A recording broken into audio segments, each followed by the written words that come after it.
Let me call you back. Okay, Lisa keeps calling me. I just have to adjust off of it. Okay. So quiet. Is this a church meeting? Yep. With reverence demanded? The thought. I'm not going to go through here. I think you may be, because you may not get food for 4 hours. I know, that's what I thought. So this is I'm the good. first planning commission meeting of the month. See how many people So show is it up. open? Do we have an open mic agenda? No, I'm hoping it's the same crowd that was here I like to before. refer to it as open mic Sunday. Yeah, Steve's gonna join us today or. Interesting.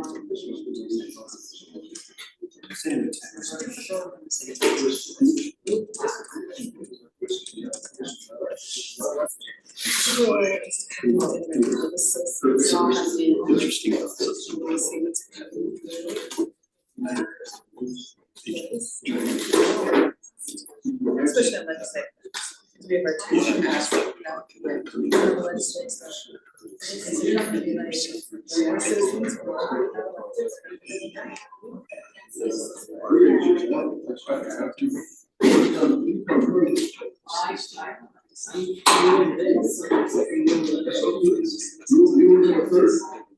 No, I can't eat. I generally, so I should say, I generally eat a lot.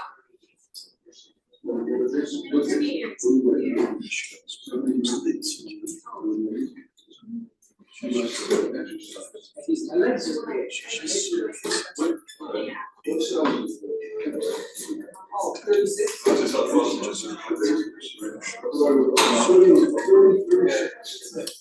32, 34, 36. Oh, those chairs are flying all over. Good observation. Hey, Jeff, how are you? Good of you back there. Just kidding. I'm just following you. All right. That's it. Half walk, just find other trails and walk. How are you? Nice to see you as well. Could eat again. That's water I'm most worried about. I have to sell water in the city. Nah,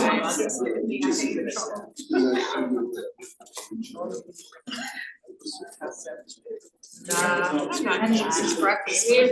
We're gonna have to continue this item. We'll talk about it. We're gonna continue this item, so. Jason will probably go over it a little bit, but just, they want to get some more stuff.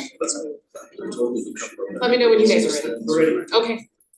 All right, we're gonna go ahead and call our pre-meeting to order and begin. Jason, item 3.1. So 3.1 is approving a 2-lot subdivision. 425 north, 600 west, that's in the R75 zone, it's a deep lot subdivision. Currently there's a garages. There's a garage. Here, both those are going to be taken out for this.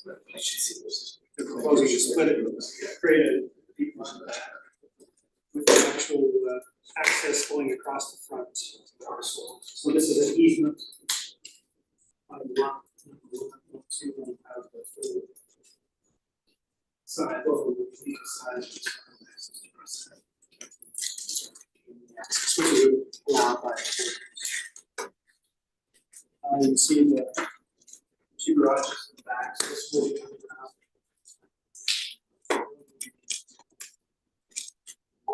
Also stay. Any questions on? I'll bet you that Mike Carpenter's been to that place. I actually have. You have? Yeah. So what do you think, Mike? Give us a scoop. I was just worried about the shared drive, the space for the drives makes, I don't, but there's plenty of room, I always worry that's a friction point for people with flag lots. Yeah, it is allowed by ordinance, so they have that ability to do that. It's just something that the front property owner knows that we can't block. Yeah, I'm just not a fan of them. You don't have to look at it. I know, I don't. that's that one. Any questions on that? How big are the both lots then? They're just over 10,000 square feet. They're both over 10,000. And it's an R 7.5 too, so that's more than enough. Okay, so the minimum in the back was 9,000 something. That's proposed. And that's because of some irregular lot size, wasn't it? You said the 7,500 square feet. 7,500 is the minimum. But The why is, deep lot requires 125%. that's what it is, deep lot. So they're both like 10,000 something? We've been meeting with this gentleman, it's probably been at least a couple of years that he's been toying to do this. He's finally doing it. I used to deliver the Orem Geneva Times. You did. Whoa. Well, my cousin lives over by Geneva Elementary, that was his paper route. I would cover for him and help him after baseball. You've been every little street in the city. Definitely. I think your mother must have had to lock you out of the house. I should keep him safe. How long is the Orange Geneva Times been? I've never heard of it. Quite a while. One of the former city councilmen was the publisher of They some. were across from Sarah Poole. Probably really. Yeah. Everything started going. Okay, item number 2, which is the one for the behavioral hospital, that's actually going to be continued. We're still working with some of the ordinance, PD ordinance on that, but Steve Earl, he has some corrections that he wants to make, so that'll actually come next week, which is December 6th. So does that mean today won't be a public hearing or will be, or people? It will be a public hearing on the 6th, but we'll continue the item tonight. Allow the city and the applicant a little bit more time to develop the PD zones better language. On the 12th, right? You said that's just 12. So the 6th, the 12th will be city council. Oh, the 6th is fine. Oh, sorry. 6 is us, 12 is you. So Terry will have the opportunity to vote. Oh, right, thank you so much. We gotta get that in before. So anyway, that'll. Actually, I want to.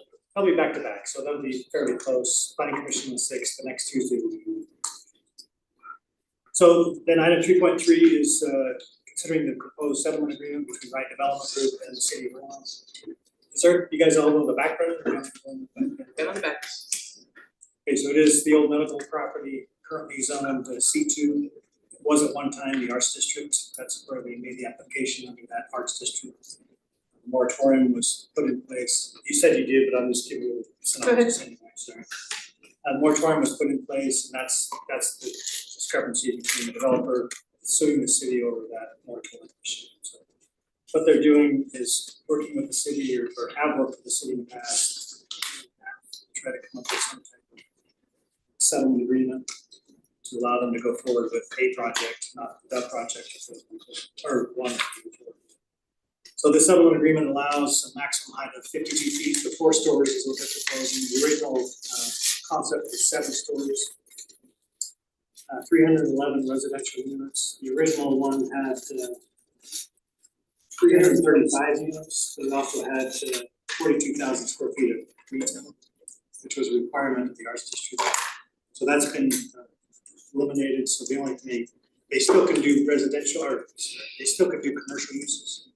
But they're proposing to do 100%, other than some things for. So did the, you know, the comparison of the initial request, square footage wise, residential as compared to the house, residential square I don't have the footage? square footage, we can get that for you, but the number of units is what we want. I know what's less, but I was curious, square footage wise. So they've taken the 42,000 required for commercial and allowed, this agreement would allow them to move down on the main level.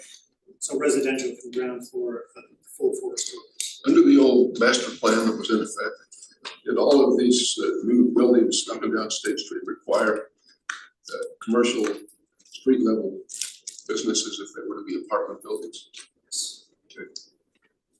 At least a percentage, not the entire percentage of that had to have commercial. Can you build any kind of residential units in a C2 zone without? No. So it can only be commercial. It's not that C2 is not mixed use at all. The only exception that right now is if you have a business that requires a caretaker type facility, so if you have indoor storage or something like that, but you wanna have some caretaker, there's a minimum our maximum requirement, 1,000 square foot residential unit, you can build on site, so you can have an on site security guard or whatever, so there is an exception for that, so. But as far as residential units, that they are not C2. So parking is 650 is what they're proposing, which is about 2.09 stalls per unit. So if you take the 0.09 and then I'll show you the concept plan as we go forward. It's about a 58 stalls for visitor parking if you take 2 stalls per unit.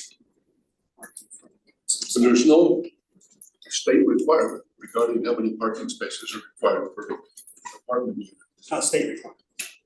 It's city requirement. City requirement. What's the standard requirement from the cities that have it? Ours is what? It depends. So PD zones are typically, and then you're treating this more as a B zone, kind of a quasi PD, but the standard is negotiable, right? It has been in the past. Going forward, if residential is approved, the council right now is supporting a 1 per bed type. So if you have a 2-bedroom, the minimum 2 beds would be at least 2 stalls.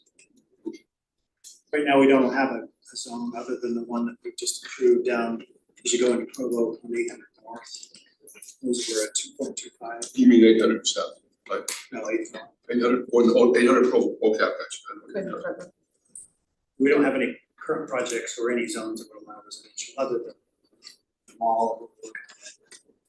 So the standard, I guess to answer your question a little longer, Yeah, is we have multiple PD zones up and down State Street and throughout parts of the city. Most of them have a different, each of them have their unique standard. the reason I ask is I live near the Midtown. Parking is a major issue that they're dealing with there. And they've recently purchased the Pet Boys, They did purchase it, that did happen, so they're using that as part. that's great. I know that was an option that they may not have had, but Pet Boys initially wasn't inclined to sell to them, I understand, but they made it happen. So what, do you know what the standard is there? I was curious. I was gonna ask the same question. What was the standard in Midtown and what's the standard down That's a by the great mall? question. So. Do you happen to know offhand, and I apologize for putting you on the spot? So Midtown Village was one that we actually use a mixed ratio with commercial and residential, so it's a different standard. So based on the commercial square footages, it's required at 1 to 250. Whatever that is required, they're allowed to use a percentage of that for residential. So it just depends, and there was a different standard for 1 bedroom, 2 bedroom, 3 bedroom. So it was a mixed standard. Well, On if average, we, it's probably 2.25 stalls per unit. The mall itself is 1.5 per unit. so if we had these standards that were varied based on number of criteria, what was the baseline? I mean, Midtown, had they have not succeeded in getting that Pet Boys property, would have been in a real pickle, in my mind. Possibly, I mean, Yeah, they I mean, meet the like- requirement, right? May or may not. But it seemed to me that the requirement was too little. And the biggest issue with that project is the very successful businesses that they have on the ground. That's the main issue for that. You've got several restaurants that are very busy during the day. Yeah, but even after hours, as I've driven through there, and if you read the residents' complaints, parking, that was, And the council, I don't know if you recall, about a year ago, the council, when we had the issue with the access development down on 1000 South Geneva Road, changed that PD to require at least 1 stall per bed. And so so I think going forward, I think the city's under the mindset of we need to have a little bit more parking. than we yeah, have. I guess we live and learn, but that was short of the mark. There is how many stalls are underground now there that a lot of people The don't majority of the realize? parking is underground. 2 levels of parking. I've been there. They charge, I think, $60 a month per stall, in addition to the other rent that happens. Yeah, and we've learned over time. Yeah. And this one I'll get to, we basically don't allow them to I saw that. charge Yeah. parking, right? So this would be just, it's 2 are assigned to the unit, they're not gonna be able to charge or get out of paying for parking and park somewhere else. Yeah. So that's the required parking. There are some building elevation requirements which we'll go through here. In a minute. Permitted uses, like I said, C2 zone uses would be allowed in addition to condominiums and apartments. Setbacks and landscaping would be whatever's on the concept plans, which we'll go through. So the landscaping you see on the concept plan setback you're seeing, the concept of that would be the standard that we would require if we're looking for. Materials are also outlined, which talks about the wood, stucco, those kind of things. And there's some other minor, the window treatments, fenestration with the building itself, those are all built into the thing that you have a copy of. Or- Jason, may I ask a question? It's not exactly related to this, but it seems that all around Utah County, when they're putting these units in, they're 100% rentals. Yeah. I have a real concern with that because I want our younger generation to be able to start building some equity. What are you seeing? Why aren't they building these so that the younger generation can actually buy something? Am I missing something? It's financing. Condominium financing is pretty much very, very difficult to even get approval for. Oh, really? And it's, They're greedy. had a realtor educate me on it a few weeks ago, I can't remember exactly why, but there's some things in other states' requirements that makes the lenders scared to lend on projects in Utah that have condominium financing. So that is something that needs to be addressed through the legislature. Absolutely. We should be working on that then. Cities themselves can't require a condo versus an apartment, so it's a land use. Okay. We can't, it's like a home, sometimes a home, we can't require you to always live there, but we can Right. rent it. So There without was a big shift, in condo and apartment financing in the 2009, 2010 recession. Before that, we saw a lot of condominium units being built, and especially in Provo, where I was at the time, but after that, financing dried up for condominiums to the point that they even let some projects go bankrupt that had planned on being condos. And they were bankrupt and would pick up as apartment buildings. Well, even the Midtown, I know a family that bought one of the complexes and they put some money down and they, originally that whole thing was condos. was it, yeah, they lost it. Phase one that had been recorded is actually started to be sold. Yeah. When he, went South. So that, then the new buyers, I mean, it's a long story, but the new buyers basically rescinded the condo plan and made apartments. So this is the concept plan you see here at the end, and we'll have to move this. You see the parking structure which accesses here on State Street, south, also on the east. All the parking is interior projects, so it's gonna be wrapped with buildings, amenities here. We basically have buildings fronting into the streets, and just the access to the This will be the elevation you see from the corner of State Street and right south. So reduces from 7 stories to 4 stories. You say amenities, what amenities are in there? I will get there in just a moment.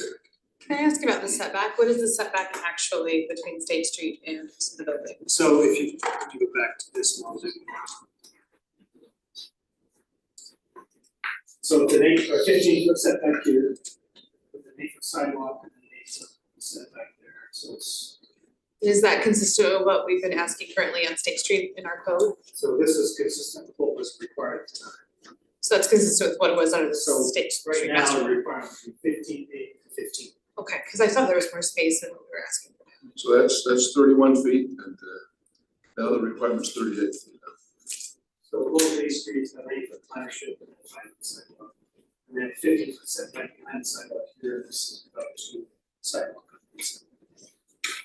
That account for the slowdown lane that was in there. Yeah, I was wondering. So this does not show that, but they will have to do a decel lane access into the project off of State Street. And that'll take for the park strip. so I'll take a part of it.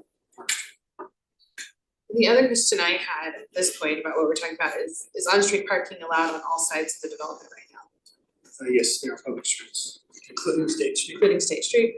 Yeah. So Yeah, I mean, there's parking on State Street. there's no prohibition right now unless it's a red curb because of, I mean, the diesel lane obviously will allow parking. But beyond that, to the north of that, there probably will be some parking, depending on the distance of. You're suggesting a decel south of there as well, right? So I guess there probably wouldn't be, because Have to be the south. Yeah. Well, in front of the auto dealership, it showed a decel lane as well. That's a lot of public taking. There's gotta be. So that's sort of the decel lane is basically not having any dedication. Decel lane is typically required on most projects. The car wash, quick whack, is really required to have a decel lane for that project. Southbound. Most big projects on busy streets will have some type of decel.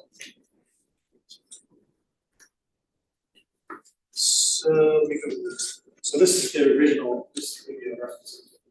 This was the original 7-story, same viewpoint from State Street from that side. Here's your amenities, they do have a swimming pool, hot tubs and some other things in this location here, and we've got some pickleball courts, some lounge stuff there.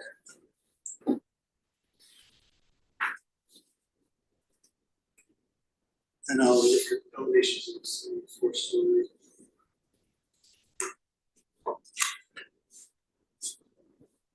This references back to the original 7 stories reference. As was mentioned in the staff report, there is mitigation of the turn pocket. State Street. We will be required to do that because it is redundant. It will be a right-in, right-out access, so we won't be able to take it. Southbound access to the street. Around to the south. And of course, we've. Sorry, go back. We talked about putting a median on my other south corner. At least in we had a separate meeting, right, other meeting. Cause if there was only a right hand turn on those, then I think you would preserve much more of the neighborhood by allowing full movement access on the 100 south and 400 east. So So on 9th South and 4th East, make those also right in, right out. right in, right out, so that the traffic really, the only traffic that's really gonna So right in, right out here. here And there. and there. So I think that one might be problematic, because isn't that where the trash is gonna be coming in and out? So you want to. Just basically. I mean, just have to make it, Belong. well, they have to have space for the trash. So you don't want this to come back to the night. Don't want them in the neighborhood.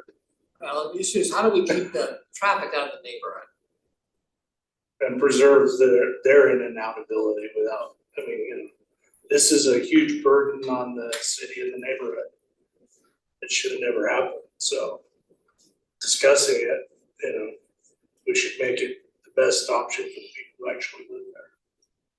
One of the challenges is you'd send everybody out to make a left turn on the state at 9th South, which would be pretty dangerous.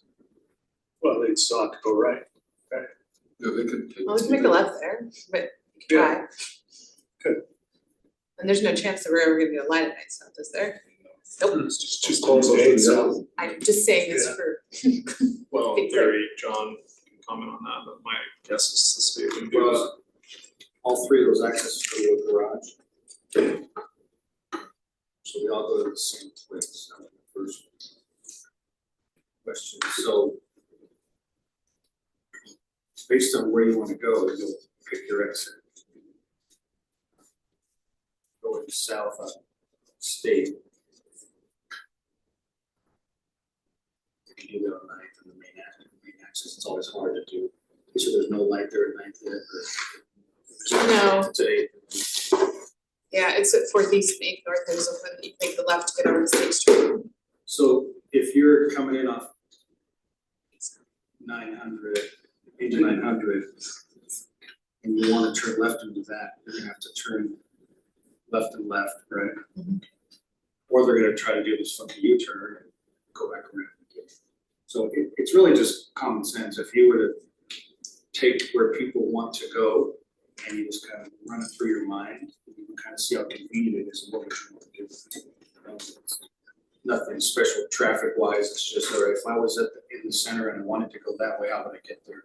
How many different options are there? And if it's reasonable, that people can get various places that they wanna go without providing safety issues. You can kind of do what you want. It's hard to put a pork chop island or a right in, right out, because people will just go around. Medians are the best to restrict right in, right out. I mean, that's what UDOT does now. And so, I don't know if you're familiar with, there's a Costco in my town, Spanish worker, there's a right in, right out, it's just people ignore it. 'Cause it- The idea was a median on Yeah. Fourth and Ninth South, and then that would also help the city accomplish its goal by not having a lot of traffic on State Street, because people now will use State East and they'll use Orem Boulevard if they wanna get out. I mean, since they all go to the same place, you likely wouldn't turn right on Ninth and then wanna go left, you just go to the main entrance. But what they're trying to do is, if everybody leaves the project, they have to make a right turn and not go in the neighborhood. But then you're driving Forest City Motors, all their test drive people to go through the neighborhood to get out, because they can only make a right out on the other side. So you're restricting not just one side, you're restricting the other side. So I owned Forest Motors for 14 years. And we have a test drive route for them that's still being used today, has to go State Street, all the way central, make a left freeway, come back University. We have been stopping people, like, we used to stop people completely from making a right through the neighborhood. I would not worry about Forest Motors, I would not even worry about the tenant, because the city has been super big on this direct the traffic away from State Street, let's use Orem Boulevard, let's use 8 East. This would here help mitigate what the city wants, with this, which is less traffic. People wanna go out on. But you would force them to go right no matter what, if there's a median in that south. Sure. They have no option. Sure. So they have to go down to Ninth and turn left on Fourth East and go in front of those residential neighborhoods, is what I'm saying. That's what talking, a car dealership that sells 30 cars a month, maybe 50 test drives a month, different than 301 units, but that I many know, I'm cars. just saying, that business owner and anyone that lives on that street has to make a right turn and they can't make a left out of their property, that's what I'm saying. So So any other questions it's an impact that. This is, we're treating this as a rezone, so it's obviously a, would care about it. So the planning commission makes a recommendation Just stating fact. to the council will then decide in December. Or whatever they decide. And move forward either yes or no. Any other questions that we can? Is that really 20% of open space on there, or are they including their pool deck as open space? My guess is they are. The residents provide any more feedback or input on this? To my knowledge, we haven't received any calls. Only people making sure they didn't have the media time for it. So I have a question. My husband and I serve the young Marys around the apartments behind Walmart. And about 4 months ago, they raised their rent between $200 and $400. Like our entire ward moved out, and we went down to 60 people because the young Marys couldn't afford it. Now who's moving in is UVU students. And they're putting 4 or 6 in an apartment, which makes the rent more affordable when you're dividing it. But instead of just 2 cars, they're coming with 4, 5, and 6 cars, and it is causing such a problem, and I think it's just gonna get worse. My concern is, as these rents go up, I don't know where they're gonna park. If they, as things get expensive, people, we came from San Francisco where there's times there's 10 people living in a, in there, and that's what my concern is. It seems like there is nowhere for them to park. I think that's my biggest concern. I think we're gonna cause such a chaos on such a main artery in Orem, and I don't see what the option is. No, I'm with you on the parking, it's kind of one of my biggest concerns, because it's the saying here, they wanna make it so that they're not incentivized to park on off street, but there's nothing to really incentivize them to really park inside either. And that's a concern, because both of those, I've driven it, Ninth South, Fourth East, they're not huge roads either. It's, by the time you have people parking on one side and both sides, turning in and out is going to be.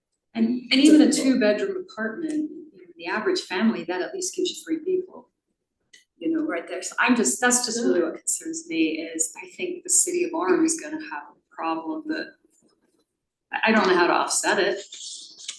But as prices raise, people are gonna start living together. That's also an enforcement issue. So your issue, or your issue is south of Walmart, I mean, they're probably limited to 3 individuals. So if they're renting to 4 or 6, that's a violation. So, Okay. I mean, that's where the Would city they would have to enforce step it, up or, to. you know, do they enforce it? We do if we know about it. That's apartments, not homes, right? Yeah, they're apartments, they're all That's how you apartments. prove it. How do you prove it? Well, Well, Yeah, that's part of the enforcement issue. It's the same way with any single family home. yeah. They have those same type of issues at home, so they rent to 5 or 6 people. That's a violation as well, if they're not related. So I have one other, are you done? Yeah, I'm Sorry, done. I have one other question. One of the things in here is also a minimum of 25 bicycle parking stalls shall be provided. I'm assuming that's in the garage area, but I was just wondering more into, and it kind of goes into what we're gonna be discussing next anyway, is that how does this really help us with active transportation in that part of Orem? How does this make it more bike friendly, and how do we make it like those kind of things? If we, I'm gonna say it this way, I know it's not exactly correct, but if we allow this to be built, how is that going to stop us from having other changes going down the road from being able to have better bike access along State Street, or how can that possibly be built into this? Probably more of a philosophical question, but That's how we took that as a philosophical. well, but it is a concern to me because, I mean, as we look at some of the things we've seen, other things that are coming down from the state that may affect things we have to do, particularly along State Street. This being built now in this way might prevent other forms of considerations for this property being there. I mean, it'd be like anything that's already pre-built, but we're kind of in that spot where we could say now, no, I think there needs to be better bike access. There needs to be better. Looking at State Street, we typically, when we did the State Street master plan, and I'll let John talk when he talks to his presentation. Typically, we don't necessarily want to have a bike lane on State Street. Orem Boulevard was the true alternative on that, so I mean, obviously you have some connections going over to Orem Boulevard, that's in south. Orem Boulevard would be the main bike path. I don't know that anybody would really want to ride on State Street on a protected, even a protected bike path, I don't know. I think we all find that with this stuff, Well, I'm curious, but people do. now Jerry lives in that neighborhood, right? Mhm. So what do you have to say in regards to problems you see with this? I see a lot of problems. What are they? That traffic will be terrible through our neighborhood. They're not going to go out on Ford, they're gonna go over to the Fifth, where there's no lights. Because they already do. They turn into the neighborhood to miss the light on 8th. They go across the neighborhood and out on the Fifth. And I know they do because I follow them. And so we're gonna have 650 cars going through our neighborhood daily. And we need connector roads out through the mall. Rather than circles. Is there any way to protect the neighborhood? Is there anything that we could implement to protect Jerry's neighborhood? I don't know enough about the rules to know how to do that. I mean, they're all public streets. I guess the question is, do you want interconnectivity or do you want dead end roads? That's, the city's not really in favor of dead end roads, so. Unless it helps Woodbury. Yeah, This I don't know. area here does? Jerry's neighborhood is shut off largely because of Woodbury. They aren't connected by It used to be quite a network through there, you could get in and out. They were supposed to leave connectivity into the mall too at one point, shut that off. Well, that was a neighborhood, so I mentioned. Yeah.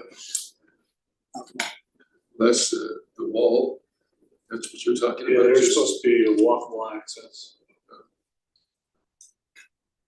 So I guess just, like, you obviously know, this is the compromise, if, you know, you recommend, whatever you recommend to the council is fine, whatever the council decides.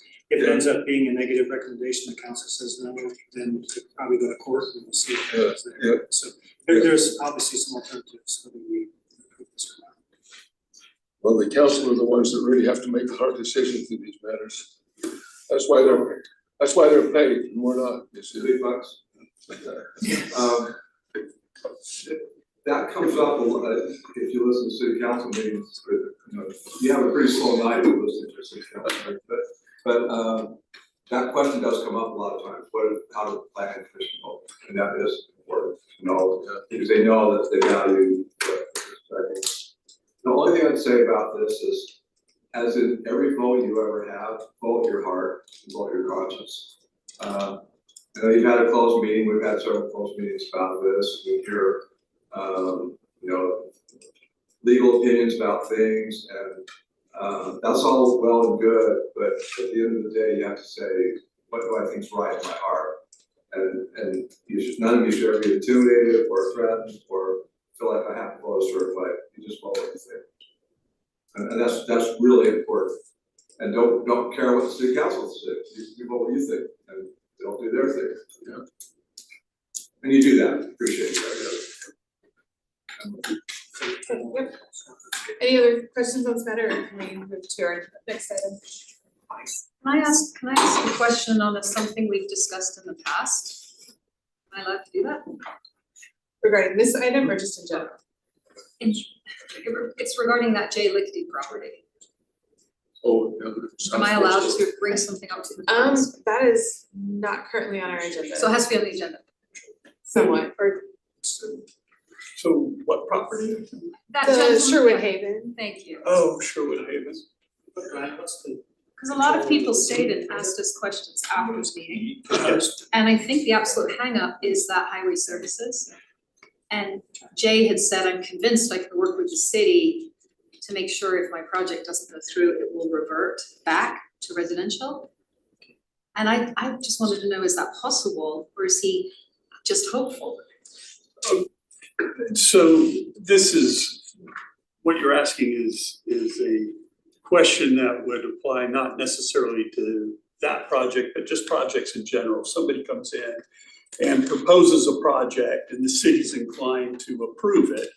And then there's a couple of things with it. Often you do a development agreement. If it can't be put into a zone that everybody just agrees is the long-term best interest of the city. So you can use a development agreement. And then with development agreements, there's several things that you can do. One thing, let's say the council passes an ordinance rezoning the property, you can put in the ordinance itself a kind of what we would call a sunrise provision, that the rezone doesn't become effective until they get a preliminary project plan approval, and they have to say a year to do that. And if they don't do it, then it's void ab initio, as if it had never happened, so it doesn't actually get rezoned. So once you have a development agreement on the property, people are bound to have to follow and build that plan.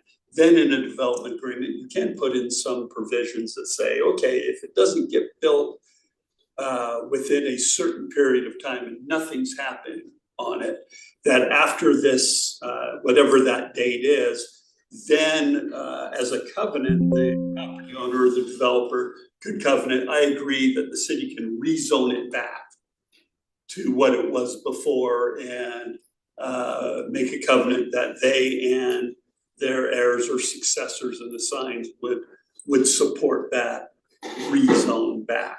But it would still have to go through the process to be rezoned? Yeah, but it'd still need to go through the process to be rezoned.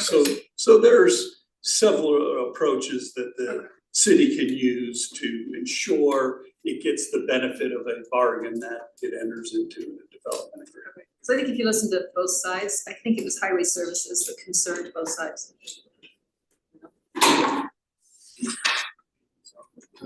Supports our what he wants to build. And he either builds it or it stays our town.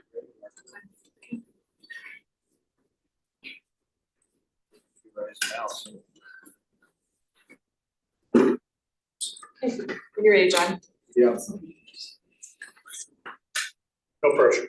No, you can do I it. know we have a few minutes, but I'm trying to get it so that she's there, I just have to do this. I did this, just to represent and talk about the previous, like that plan. And it's to kind of go forward and looking at the next one, it's been 13 years. So we're not really gonna pick this apart too much, but I'm gonna go briefly over it and talk about what was in the last one, what could be in the next one, how to get funding. This is the cover of the previous one. Slide to the next one. You've heard bicycle and pedestrian, that terminology.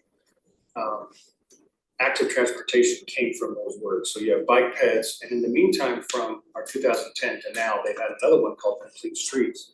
So we didn't have a bike plan with a Complete Streets title, but we do now have a future active transportation plan. So that's kind of the progress of the name. If you hear bike ped, that also means Complete Streets, that also means active transportation. If you hear smart growth, smart streets, if you hear those words.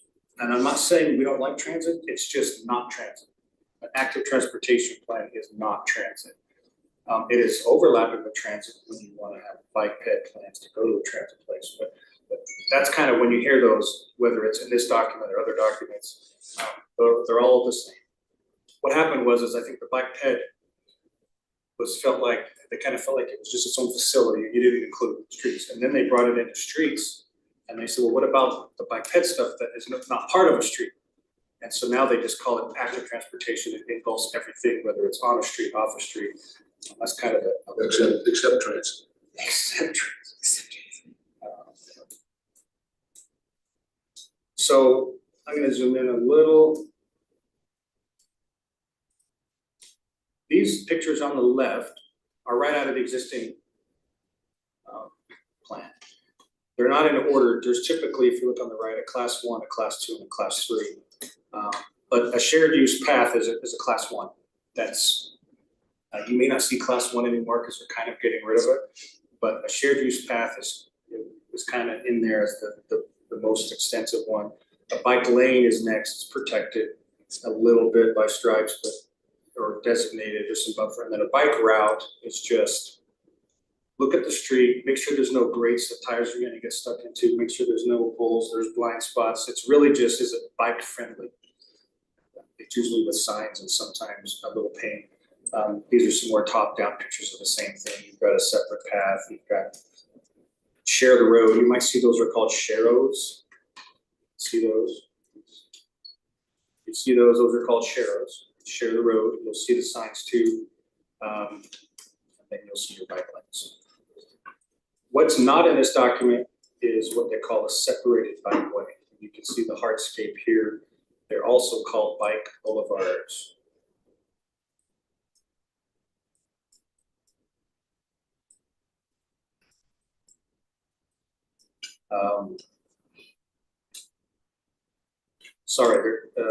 They're also called cycle tracks.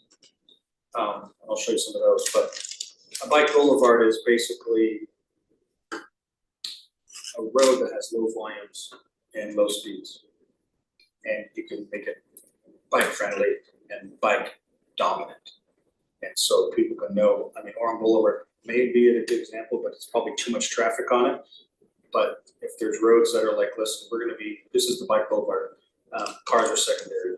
That's what a bike boulevard is. And that's not also in the 2010 plan.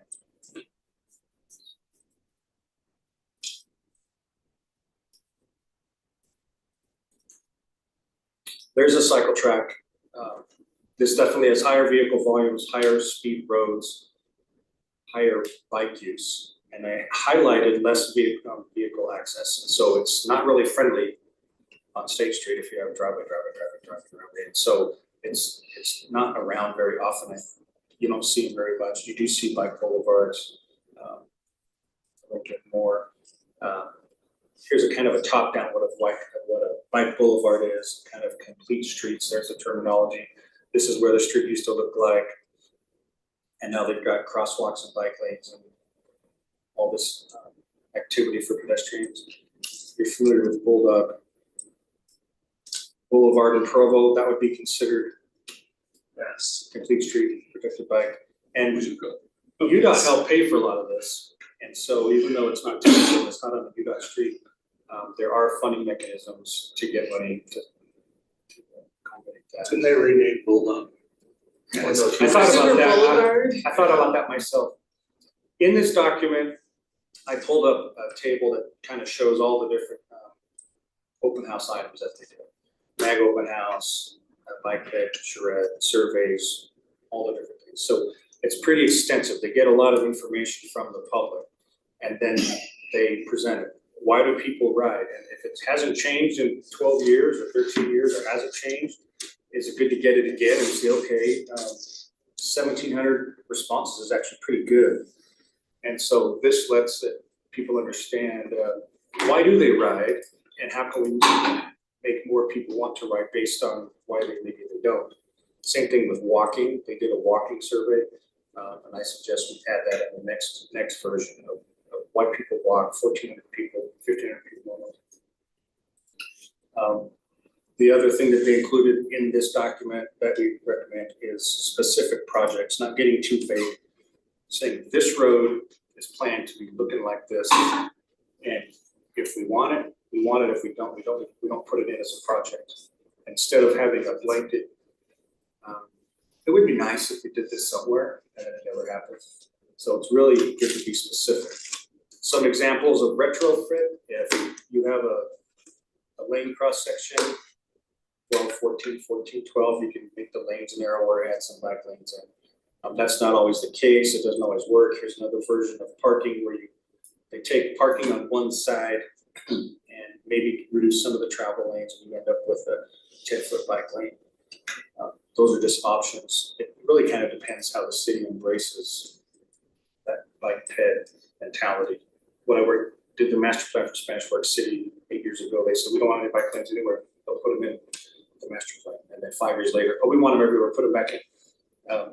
So I know you can't read all these little squares. This is the previously adopted master plan that talks about, or bike plan.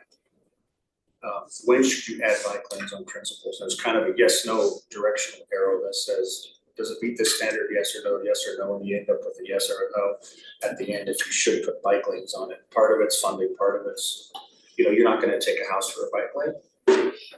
So what can you do in between? And so it's kind of an adopted plan from 2010 about the process. You mentioned a little bit about what the medical property could do. They really can only do what's on their property, right? I mean, there might be some connectivity, yeah. So what we should do is look at the property and say, how far away is the closest bike lane? Where's the trail? And maybe they direct people towards that direction and set it up and tee it up that way. And then as we fix these little infill places that aren't existing, that don't exist, we can connect it. And so connectivity is the biggest thing. Where do we have it now? Where were the gaps in the system? Where's the starting and end points? Is it transit stations? Is it other trails? Is it parks? Some people like staging areas. It's all to have safe crossings, safe systems. Again, I highlighted, MAG has more funding for roads if you include an active transportation element. And so it's not required, but there's a separate pool of money that not a lot of people get because it doesn't qualify. So there's road money and there's active. You can get both funds if you apply. So they're trying to induce you to have this active transportation. Yeah. Have that carrot that's there is it a significant carrot or is it? Well, they get 160 million every 2 years, and there's some percent of that that's they call it CMAQ funding, congestion management, air quality funding. And I don't know if it's 20 or 30 million of that, but it's quite substantial. Yeah. And I think Orem has, it's not earmarked for anything. It's just part of the idea process. I think we have 1 or 2 projects towards MAG we just submitted. It's due tomorrow, but I already submitted it. That includes some active transportation projects. This is, if you can see those numbers, this is just an idea that came out of the existing plan. They threw in, there's 4,400,000 miles of saved vehicle miles. So if you were to drive around and put a meter on how many miles you went, and then everyone in the city added it up, they're estimating it to be 4.4 vehicle trip miles. And if they continue that rate into the future, there'll be 19 million less miles people will drive. So they're trying to quantify the benefit of having good bike facilities. The air quality too, if we're saving 4 million to, it'll go up to 15 million. But those are numbers that are, they're not gonna be correct, right? It's an idea of the growth. Well, the concern I would have is that, they have that growth path of making this conversion, but the adoption rate would initially start off quite high, I think, but it would be pared down over time. I'm gonna burn through these because I know we're short. Again, they provide economic benefit with air. This is air quality. They attach air quality to health and safety, and they quantify that in the numbers. We would probably want to include that. And go through these. There's some costs regarding the shared use pass. We talked about specific improvements. Should press those buttons. I tried to look at some projects that were in the vision map to be done in the future. There's actually Murdoch Canal. There's, I think, a trail here. It'd be nice to know, we had a plan 13 years ago, what's been done. Yeah, And I started to look at a few places. I don't know every part of the city, but I did know that Murdoch Canal was as a plan. I think there was something on 8th North up here that was done on 12th West. This is a new system and facility. These are missing sidewalks. And that was very interesting. As part of the master plan for bikes, they went in and inventory where we're missing sidewalks. And what we're doing right now is not replacing, but adding that connectivity. That's my last slide. So really we're trying to, if the council and the commission want to get another updated AT plan, we're gonna seek MAG funding and see if MAG will cover the whole amount or some of it. They paid for this last one. But it's the appetite for the different commissions and councils to decide if we want to pursue that. John, if I may, since that plan, we have also had the neighborhood plans that we went through and completed, which I would dare say include many improvements for sidewalks and connections that would overlap on this too, so that may be something that could be added from those list of neighborhood plans specific to AT projects and connections. Also the Orem Parks Recreation Trail, this master plan addressed a lot of these issues. I don't know if it was comprehensively focusing on city biking infrastructure, but it definitely didn't examine a large chunk of that. And we actually in the last year or two made a couple changes to our master plan based off of our recommendations. So you'll likely see, I don't know if you see it as an answer, but a funding request at some point where we put in a request for MAG. I think it's time. Well, and it sounds like there's information in desperate places that kind of need to be brought together. Direct, this is what our plan is. Yeah, and kind of clear out this map and say what's been done, what hasn't, what needs to be done, what's missing. That typically would be part of that plan process, be discovery of overlapping plan goals and hierarchy objectives. Valuations on what's working. Just because you put it there doesn't mean it's working. Might be a major friction point. It's quite, some of them are a little dangerous. I'm concerned about kids using a couple of the bike lanes because they're so close to busy traffic. I wouldn't want my kids anywhere near. I worked on the feasibility study for the UV Pet Bridge, and they estimated 3,000 pedestrians a day. With use of they're up to 10,000. So, beneficial, that's 10,000 cars off that intersection a day. People walk through. Keep up time. Thank you. Okay. Okay, we will recess and adjourn in the other room.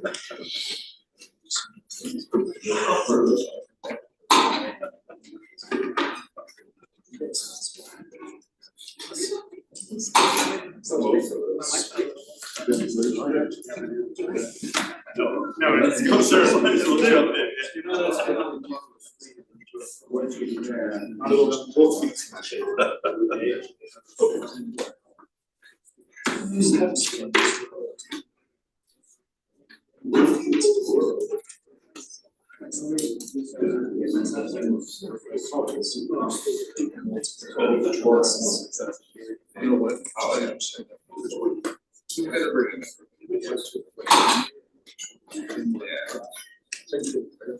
That was probably it. Because it's right on the yeah, they actually crossed the border. That's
Test, test, test.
We're gonna go ahead and begin this meeting and call it to order.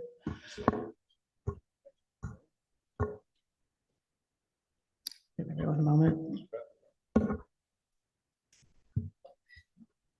Okay, we will begin with an invocation from Helena. Dear kind and gracious Heavenly Father, how grateful we are to be here as a planning commission, to be able to listen to some of the issues that the residents of Orem have a concern about. How grateful we are that the residents have shown up today to be able to express their opinion, and we're very grateful for the forum in which they can do so. We pray, Father, that we will have the wisdom as a planning commission to be able to make the right decision. And we ask this in Jesus' name, amen. Amen. Thank you. We'll begin with item 3.1.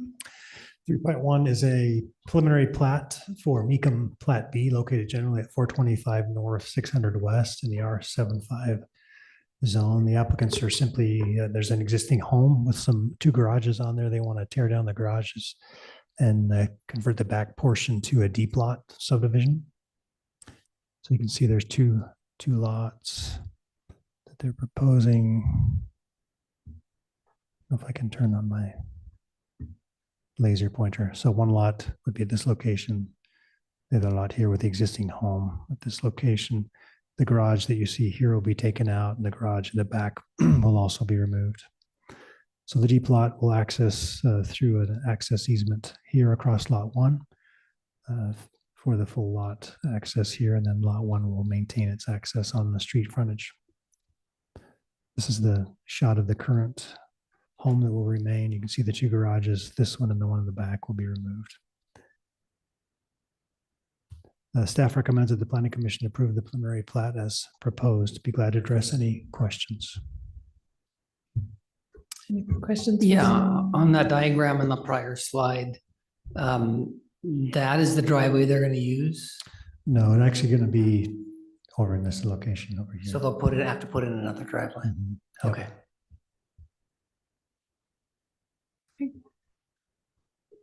Is the applicant here? And would they like to come forward? They don't have to if they don't want to. And any chance, can we get the mics turned down a little bit? Yeah, come on. Like it's. Thank you. Sorry, were you asking a question or the just? applicant, well, if you wanted to come forward and say anything, or if you had any things on this matter. Oh, just what was described is exactly the only thing that I wanted to say was the lot just next to us, they have kind of a deep lot, and we had been in negotiations with them for some time to kind of buy a portion of their land back there to put a second lot as well. And they said yes, and then they said no, and then they said yes, and they said no. And I kind of assumed that someday, if they could see that we were putting it in, they may say, okay, let's do it. The point is, we have to cut into the water and sewer in the street and then run that back, and then that's going to be underneath the new driveway. And so what we had requested in the beginning was if we could kind of stub in for like water and sewer, just in case that lot ever, if it came about, because otherwise we have to tear up the driveway again to put in the water and sewer. So that was the only thing that was kind of still in question in my mind is, that's all. Okay, thank you. Any questions for the applicant, for the commission? Okay, thank you. That's all? Yeah. Okay. Thanks for the information. Okay. Motion?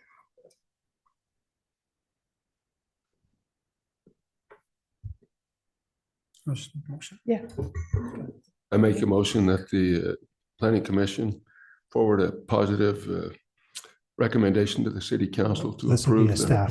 This would be the planning staff commission. recommends the planning commission approve the preliminary and final plats for Mecum Plat B located generally at 425 North, 600 West in the R.5 zone. 7.5. I can't read. I'll second that. Okay, Mike? Aye. Aye. Aye. Aye. Aye. Aye. Aye. Okay, motion passes. Okay, item 3.2, we need to continue to the next meeting. Gary, do we need to do a formal continuance of item 3.2? I forgot to ask you. Yes, go ahead and Okay. just continue it to the next meeting. Okay, then I make a motion that we continue item 3.2 to the meeting on December 6th. I second that. Aye. Aye. Aye. Aye. Aye. Aye. Aye. Okay, that item will be continued. Now, item 3.3.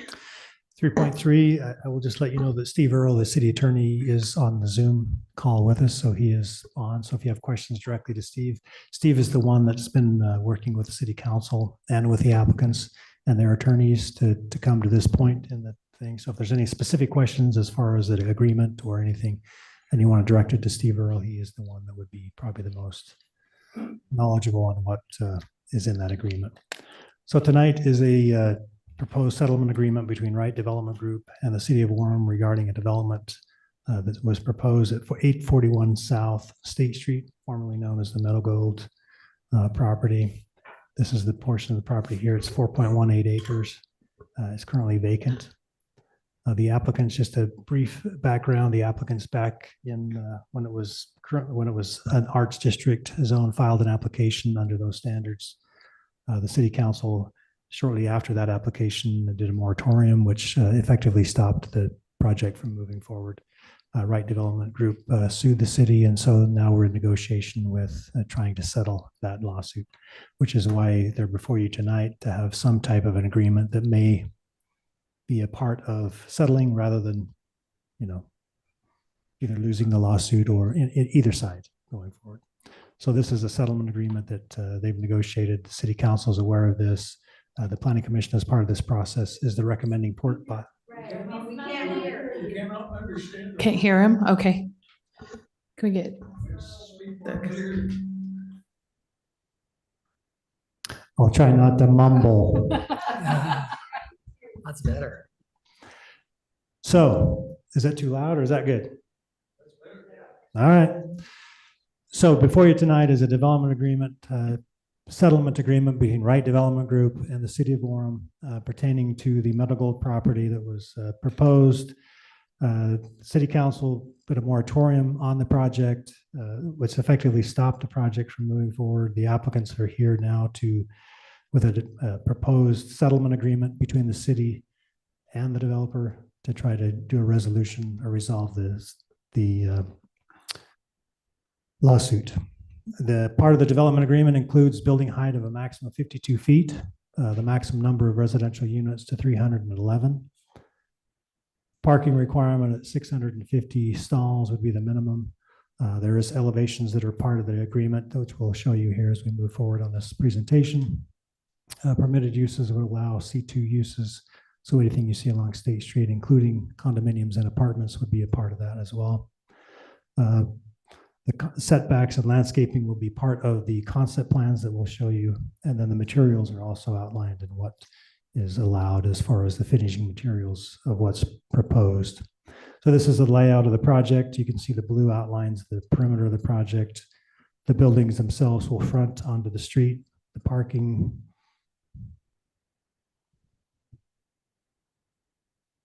will be surrounded by the building. So the parking structure will be surrounded by, you can see the outline of the buildings will be surrounded. So the parking structure will be hid behind the buildings themselves. This is the proposed elevations. It is 4 stories, so maximum 52 feet. This elevation is 50 feet to the top of the wall right there. You can see the structure is surrounded by. This is a reference to the concept that was originally submitted in 2021. This is the 7-story requirement or proposal. So you can see the difference between the 4-story and the 7. This is the proposed landscaping. So there'll be a setbacks, 15-foot setback before the sidewalk, 8-foot sidewalk, and then a 15-foot or 8-foot. Let me go back to the site plan just to verify that.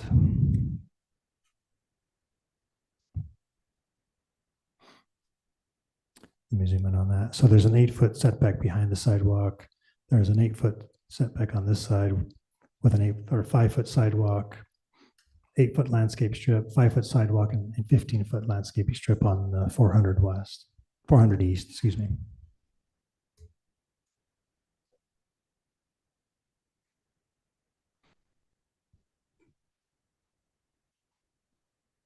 So you can see the proposed landscaping, the streets will be landscaped. There will be some interior courtyard amenities and then some rooftop on the top of the deck. The parking structure would be under that portion. These are the proposed elevations that you see that are proposed, the 4-story elevations. This references back to the 7-story elevation just for reference. This traffic study has been completed. There would be some mitigation on State Street. There'd be a deceleration lane that would be added on State as you enter into the project going northbound. UDOT, it is UDOT Street, so they would be required to work with UDOT to get the permits for whatever's required there. They're proposed to have full movements on 9th South and 4th East as the access into the development. Of course, this is the picture of the project. Be glad to address any questions that you may have. Thank you. Any questions for the city at this time from the council? Commission, sorry. I have a question about the traffic study, if you can go back to that page. When we were talking about this before, is a traffic impact study here, the mitigation and the street access and the full movement, are these part of the settlement? Yes, the decel lane would be part of that, yes. Just the decel, but not the full movement? Well, the full movements is part of, well, it's part of the traffic study. But it's not the settlement? I don't think it's within the settlement agreement, no. Thank you. And when was the study done? I'd have to look at, I don't have it in front of me right now, but it was a recent study. So it was just recently submitted, I believe. Within a few months ago. It was when? A few months ago, probably. The applicants are here, they can address that if you would like. And I have a technical question because the shape of the rezone shows a little corner not included, but the development does have all that corner. There's a little corner lot that wasn't included.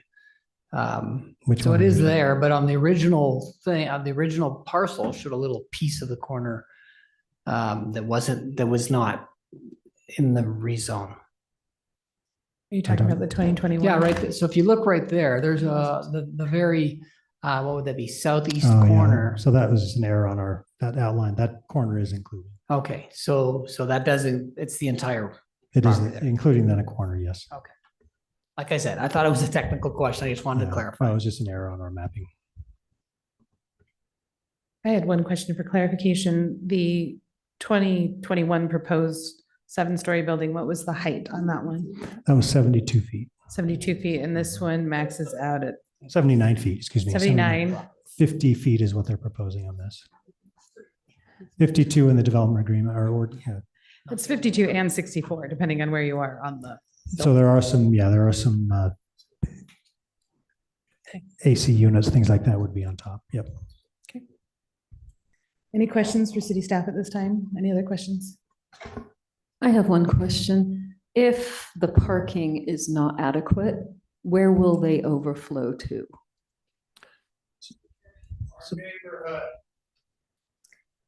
it'd be a matter of enforcement. Chair, we're recording this and there are people at home who may be watching and it gets really confusing and hard for people to hear. So if we could try and keep it quiet, and then during the public comment period, it would be plenty of opportunity for people to make comment. But I'd hate for someone at home to miss something that's going on that's important. And it could interfere with the recording. Thank you. Sorry for the interruption. Thank you. So the requirement would be 2.09 per unit. If there is an issue with occupancy or parking issues, that would be part of the ownership, like we anticipate any property owner to maintain their property based on the number of stalls that they have. That doesn't always happen, so that's a good question. But the majority that we would expect as far as a city and enforcement, that they would maintain the number of stalls based on the number of stalls that they have.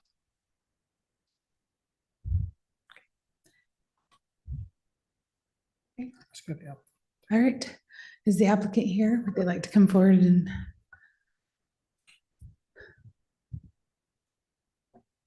present anything they would like to? Thank you. My name is Logan Johnson with Wright Development Group. Thought I could maybe clarify on a couple of the questions that were asked. One question was about the traffic movements or the intersections. The traffic study that was completed about a month and a half ago, when we submitted to the city, the traffic engineer did the study at that time. The different movements that are proposed are analyzed within that traffic study and then are applied into the site plan. So while I don't think the actual text of the traffic study will be part of the development agreement, the conclusions and findings of the traffic study will be reflected in the development plan. How much of the neighborhood did that include? The traffic study included all the movements that are affected here. And then at the neighborhood meeting, some of the neighbors asked for additional areas to be studied and looked at. It really needs to include everything from State Street to 8th East, 8th South to 1070 South. That's what's affected. That's fair. That's fair. I don't believe we included analysis on the intersections on 1070 South. I didn't have notes of that in my neighborhood study, nor is it required by city ordinance. But we did look at a broader scope than city ordinance requires per a few requests at the neighborhood meeting. I don't think those two intersections were part of that, but duly noted. Thank you. Let's see, if the parking is inadequate, where would they park? Currently, we are slated for about 2.09 stalls. Is that right, Jason? 209 per unit. Comparable projects with the unit mix that we anticipate here would be much lower for their parking demand. The amount of parking provided here is, in our experience, quite high, and that's as a result of the negotiations with the council. I think they were particularly concerned about the same thing. So we feel as though we have overparked the project to what the market would want in response to some of the city's concerns, particularly from the council. Past that, I don't know that I have anything to add other than what Jason's added. I personally was not privy to any of the negotiations between the attorneys. I represent the developer on the entitlement side. I am well versed in the project and the design and can answer any other questions you'd have and would be happy to do that. Thank you. Yeah. Questions? Go ahead, Dave. So the project, of course, has changed in its scope, going from 7 stories to 4, from 335 dwellings, I believe, to 311. Is that correct? That's correct, with a significant reduction of commercial space that was in the prior concept as well. So the commercial space that was proposed initially is how many square feet? I think it was around 40,000 if memory serves. Jason, does that sound right? I think that's 42,000. 42,000, yeah. So the residential space initially proposed for the 335 is how many square feet? You know that? I don't off the top of my head. I apologize. More than 42,000 for sure. Yes, I would guess that to be the case. Yeah. So 42,000 was the base level of what was to be built above it. Is that correct? Oh, if that was the footprint. I'm It guessing. would be a little larger than that because it didn't account for some of the hallways and the clubhouse space and a few other things. But Well, what I'm getting at is you've gone with less dwellings by a nominal amount from 335 to 311. Mhm. But are the apartments, and they're all apartments, correct? That's correct. Nothing that someone could purchase. Oh, I see. So are the sizes of the apartments the same as initially proposed, just less of them? Yeah. How many bedrooms would be in these apartments? And I'm guessing there's an array of maybe 1 bedroom, 2 bedroom, and so on. Can you define that? Here it is right here, the answer. Thank you. Okay. We anticipate that there will be a mix of studios, 1s, 2s, and 3 Okay. bedrooms. I suspect the mix will be very similar to our previous concept. That being said, we haven't fleshed that out entirely. The development agreement, it wasn't sort of part of the negotiations. And normally at this stage, that's not something that we would do when we create the building plans that will be fleshed out. However, you could kind of guess if you looked at the footprint that we had, some of the larger units there, 3s, and going down to studios. So I don't know exactly what that would be. My guess was it would be something along the lines of 15% 3s, 50%. Oh, I can see it 2s. here. Okay. Actually have that information. Oh, thank you. Yeah. Yep. So That's fair. I'm sorry that I didn't see it, but there it is. So So the square footage of the dwellings is, you're not sure how it compares the proposed versus the initial? That wasn't an analysis that we did. I think unit Yeah. count would sort of be the way that we would judge the difference. Well, it seems to me that the number of beds in a complex such as this reflects on how many parking spots are needed. Yeah. And some of us live in neighborhoods where similar facilities have been built that have been short of parking spaces, and that's a concern that we have. So then back to the question of, and I think I know the answer, but I'm curious what your answer is going to be. Why with the concern for housing and the idea that it's unaffordable, why would something such as this project not offer some units for sale? What would be the reason for that? I just think that the ownership of the project was uninterested in for sale product on this location, and their desire was to do a for rent product.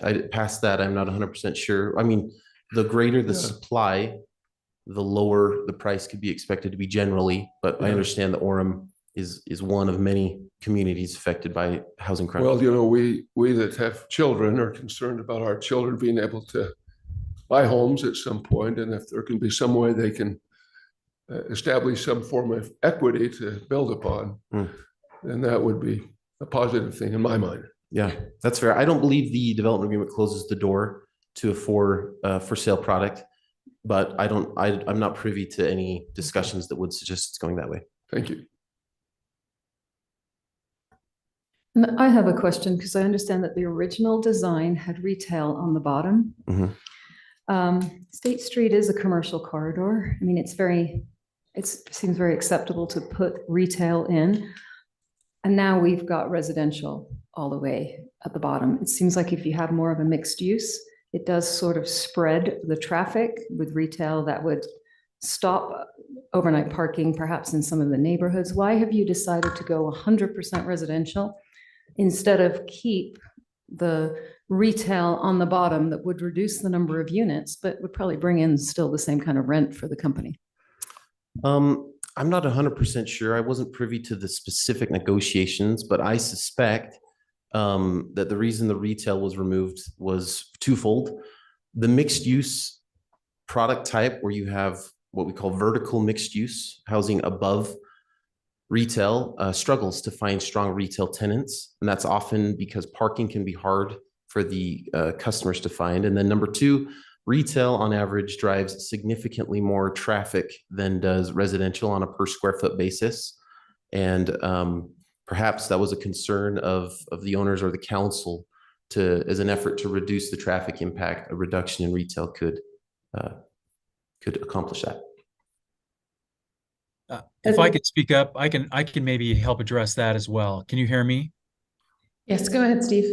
Okay, thank you. So during the course of the negotiations with the attorneys with Right Development, we initially did have a significant commercial component in the project along State Street. And it was basically, there was a trade-off, I guess, or a part of well, let me back up. The parking structure, the original proposal did not have an access on State Street. And originally, the parking structure was located out on 400 East rather than adjacent to State Street, as you see now. During the course of the negotiations, we felt like the project would be better and less impactful on the neighborhoods if we moved that parking structure out onto State Street, and we also added an access onto State Street. So part of that elimination of the commercial area was to facilitate the movement of that parking structure onto State Street and to help facilitate the access onto State Street. That's the first element. The second element was that we actually, during the course of the negotiations, had a trade-off where we were willing to give up the commercial requirement in exchange for getting more parking stalls. And so I think that Right Development actually agreed to add about 30 to 40 parking stalls over what was originally proposed in exchange for giving up that commercial space. We felt like that, again, was a trade-off that, while yes, it might hurt the city's sales tax numbers, but we felt that that would ultimately be less impactful on the neighborhood by getting those additional stalls. So it was just a trade-off in the negotiations. Thank you. Any further questions? On August 17th of this year, Right Development applied for a zoning text amendment on the property. Can someone tell me what that amendment was and if it was accepted? I believe that's what we're here for tonight. Staff, I don't know if That's this application before you. we tried to go faster, but it was as quickly as we could get to the planning commission. It what? I believe that application is what we are, that's what we're here for tonight. That's what you're hearing right now.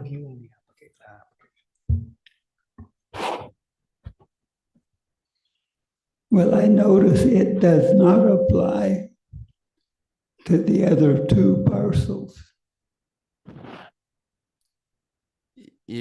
Perhaps that was a technical error. Our application absolutely included the request for the entire property as represented in the would-be text amendment, the development agreement.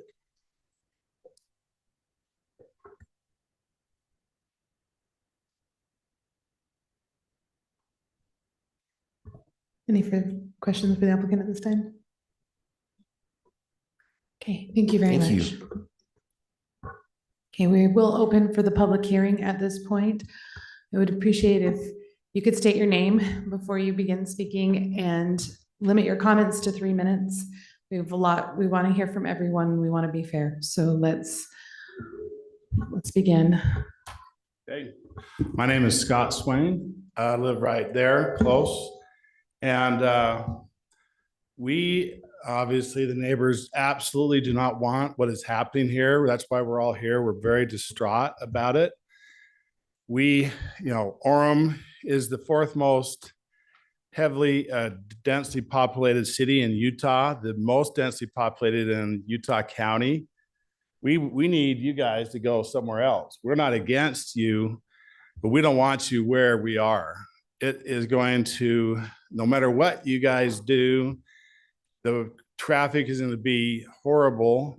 The infrastructure is already pushed to the limit. We don't need to be any bigger. Why are we doing this? We are so full in Orem. Why don't you go to Provo? I know, if we could do a trade, if you guys could do a trade of property, how about you guys buy a little piece in Provo and give it to them and they can move out. Couple things too. Seriously, 335 to 311 units, that's nothing. Okay, so they haven't addressed that at all. It's the residential we're opposed to. Commercial is great. I like commercial. Residential, no, we want home ownership. Plus, no ownership. They're not going to give us, they're not going to let people own properties. That's going to make our city more transient, not what we're after. Of course, instead of family city, we're apartment city. This is not who we are. My family's been in the Orem since 1885. This is not who we are, okay? We would hope you guys would just look at this and say, this is, we're gonna go crazy on this thing, okay? We're gonna picket. We're gonna hate everything that goes on here. You're gonna have neighbors that absolutely hate and detest this project, okay? You're not gonna have happy neighbors whatsoever.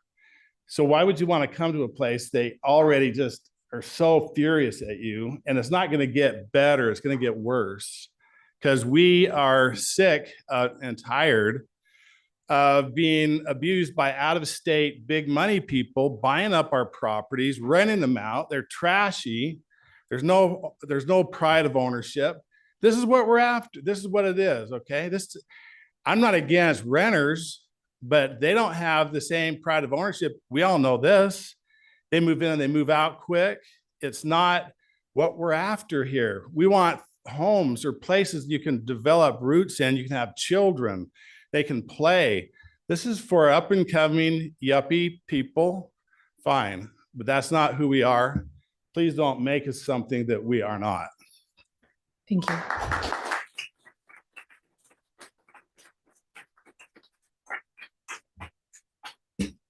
My name is Ken Temple, and I own the property on the corner of 900 South and 400 East. So this monstrosity is directly across the street from my property. My property I am extremely proud of. On the street sign, right across the street from my property, it says National Historic District. It speaks to the very soul of Orem. That neighborhood represents our history, our past. I take great pride in my home. I put a lot of work into the landscape. By the way, so does Scott. You ought to see his house. But I'm very proud of my home, and it shows. And I'm proud of Orem, and I like living here, but I won't like living across the street from that. Now let's talk about some technical things. 900 South is not wide enough to handle the amount of traffic that this apartment building is going to bring. It's barely wide enough now. And I would like to know who did that traffic study, because they obviously didn't look at 900 South. It's barely wide enough for people to get in and out of the neighborhood just for the homes. It's a very narrow street. What they're also not talking about is one of the main entrances. They're talking about the entrance on State. One of the main entrances is on 900 South. Take a look at that. So that is going to congest, clog 900 South to the point that it won't even be usable any longer. Also, the density of Orem, as Scott was saying, right now is such that I'm sure you guys have driven down State Street at 5 o'clock in the afternoon. That's with what we have now. You add that, and State Street won't move. It will be an absolute parking lot, and no one will be able to get around in the city. We have children in this neighborhood. We have heritage in this neighborhood. We don't need high-density housing in this neighborhood. I personally believe, and maybe I'm wrong, that along with this, it will bring increased crime, as rental apartments oftentimes do. Crime is already up in Orem. Why do we want more? Why would we bow to a corporation who has no interest in our community whatsoever? I vote no, no, no. Thank you. Thank you. My name is Spencer Humiston. I have a house right 2 blocks east of this, a block east of this. I've been an Orem resident for 7 years. I have never come to any of these. I didn't really envision a day of ever having to come to these, but the last couple of years, I feel like the mortuarium you guys put on building was probably the best thing that Orem's done. I wonder how much of this is that the ship has sailed already, listening to the county attorney, and that it might be fighting a losing battle. I think you'd be hard pressed to find anybody that owns an actual home in Orem who's supporting this idea. I mean, that is kind of a no-brainer. I can't imagine there's anybody who's even tangentially affected by this saying like, this is a really great idea. I doubt you'd find anybody in the neighborhood who actually owns a house who's like, yes, let's put this in. And to me, that feels like that should be something that gets considered. It seems like Orem City Council is considering these things moving forward. For years, it just seems like it was just wild. And we still haven't even paid for those yet. I mean, we have the University Mall ones going. I don't know how many units are still not full there, but I wonder when that traffic comes online versus when this traffic comes online. I mean, I've just watched in the last 3 or 4 years, like what he said, it's impossible to go down State Street right now. It's impossible to not say that the traffic already is coming zipping through these residential neighborhoods. And so like, I wonder like if we're already there, if this is just going to happen. But I hope moving forward, as these things get put into the planning commission and then move up to the city council, that a little bit more respect for the people that put roots down in Orem, who plan on being here long-term, who own businesses here, whose families go to the schools here, who are active in their congregations at church here. Those considerations are taken more into account than developers, no matter what the city tax benefit is.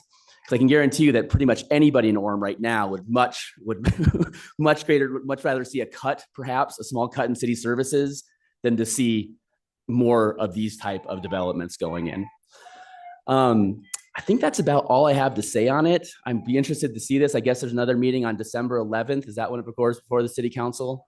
And so I'll be interested to see what happens there. But I mean, I'm strongly and deeply opposed to anything like this. Not long term, but at least till we see the rest of the stuff that's happened come online and see what that does with the traffic, as well as the kind of itinerant populations that keep rolling through Orem. So thank you. Thank you. Sir, just before you begin, and he's correct. Tonight we're having the planning commission meeting. We will forward a recommendation to city council, and then the city council meeting will be held on December 12th. Will be the next meeting that's when the final decision will be made. So thank you. My name's Gary Cry. I live nearby and attend church at the building that's adjacent to this property. I'm strongly in favor of the construction of this apartment complex. We're in the middle of a housing crisis, a climate crisis, an isolation crisis, and building literally any housing, especially in a relatively walkable area, can help solve these issues, whether or not that housing's for rent or purchase. I'll note that this area is just a few blocks from Costco, and that if we go along with the state's plan to improve bus service along State Street, this would be literally one bus stop away from Smith's. This is a walkable area. If anything, the restrictions that we're placing on the developer are appalling. We desperately need more housing in Orem. Minimum parking requirements, building height restrictions, maximum unit counts. These things are backwards. People should be able to live here car-free and car-light. Without these restrictions, we could build more housing and improve our situation. With the remaining time I have, I'd like to comment mainly on the housing crisis. I bet that most people in this room don't feel the housing crisis. According to the 2021 census, folks that already have a mortgage are paying about $1,584 a month for your mortgage, taxes, utilities, and insurance. Using Zillow data from last month, for a person to get a median home in Orem with a mortgage, with a median down payment, we're talking $4,221 a month, or a little over $50,000 a year. For context, the median household income using that same census data was just over $70,000 a year. Housing is incredibly unaffordable because we're effectively not building any. Orem approved only 375 units of housing last year, including single-family homes. So we pretend that we're against high-density housing, but the reality is we're against all housing. I work in software. I make above the median income here. And for me to buy a house that my wife would find acceptable, like not just a mobile home, my options are basically to either move to Santa Quin or Eagle Mountain. Orem is forcing me out. The average household in Orem cannot afford to buy a home and move to Orem today. The census estimates that our population is currently shrinking. Guess why? We call ourselves Family City USA. If we reject this proposal, we're certainly not acting like it. Young families can't afford to move here and put down roots. We talk about these people with roots, and it's like we literally don't allow anyone to do it. Your kids can't afford to live here. This proposal is a tiny step in the right direction. And so for that reason, I urge the council to please approve this proposal. If anything, remove some of these restrictions, build more housing, please. And since I have 15 seconds left on a tangent, things like accessory dwelling units, we can build a lot of things, duplexes, triplexes, quadplexes, without needing to approve all this giant high density housing, but we're not building any of it. Please just build housing. Thank you. I see my time.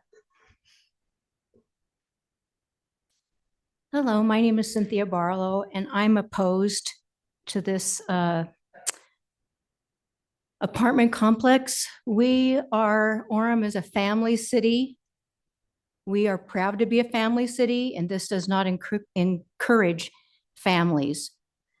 My opinion is that this type of structure should be limited to closer to the freeway, somewhere where we need to be encouraging home ownership and building homes. And most importantly, encouraging businesses. Why couldn't this be for businesses? I see this would be less traffic for businesses, especially on the weekends. And like I agree with those who have said previously that we need to be focusing on homes, our neighborhoods. We have Costco to one side, the mall on one side. We are proud of the historical district, and you're just totally ruining it. You're blocking us in. You're closing us in this neighborhood, and it doesn't feel like a home neighborhood anymore, especially by adding this. And I oppose it. Thank you.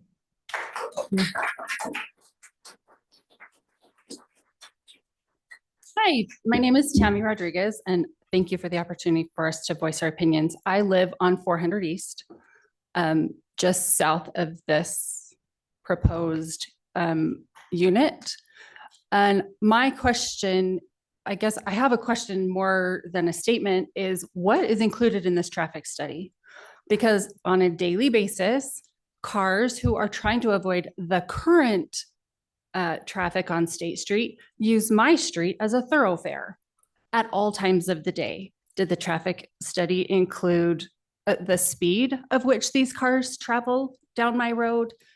I'm not sure what the point of a traffic study is, if not to see what the impact on that neighborhood will be, not just will the road support 600 cars going in and out plus a day.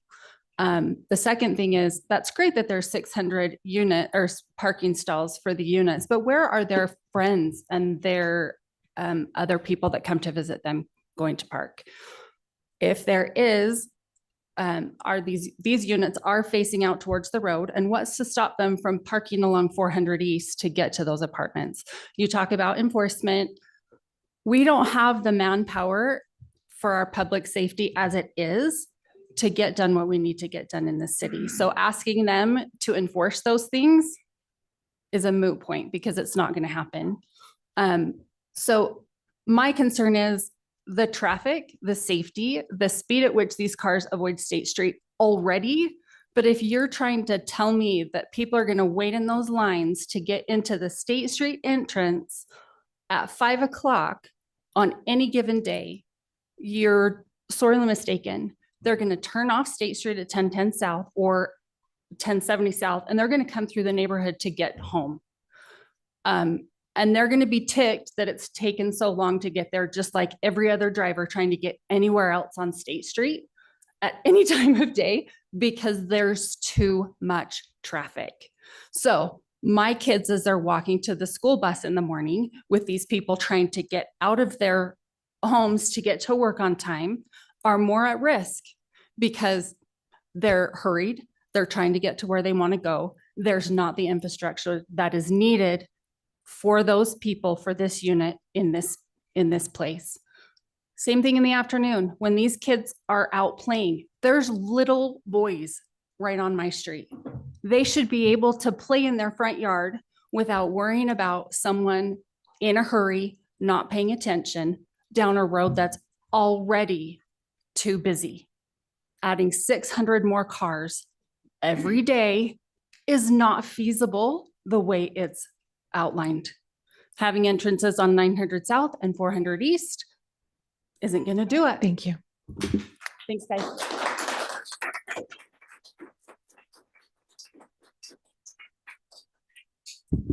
Hello, neighbors. My name's Chad Brown.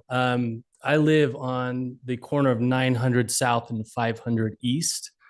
Just bought that house under 2 years ago, so there's still hope.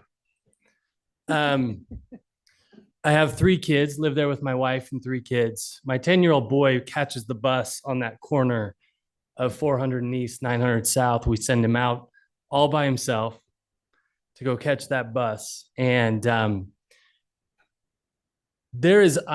don't know how to do a traffic study. That's not my expertise. I can tell you right now, our neighborhood is very, very unique. The reason that it's very, very unique is because we're surrounded on two sides by commercial property that you can't access from our neighborhood. Now, I know that that's been intentional. I know that that was planned that way because they knew the impact it would have on the families living in that neighborhood when people start accessing all of that commercial property through those streets. Now, I think we can take a note from the past and realize, we can take an understanding from that and realize if we put these entrances, these access points on these streets, what's going to happen is the same thing that happens now, just on a higher volume, which is people get into that neighborhood and realize they can't get to the mall or they can't get to Costco. You know what they do at that moment? 45, 50 miles per hour outside of our neighborhood, peeling out of our neighborhood. I watch it happen every single day as we're playing around in the neighborhood. This is going to increase that by, I don't know, 300, 400 times. This, I'm against it, obviously. I want to preserve, I'm all for building.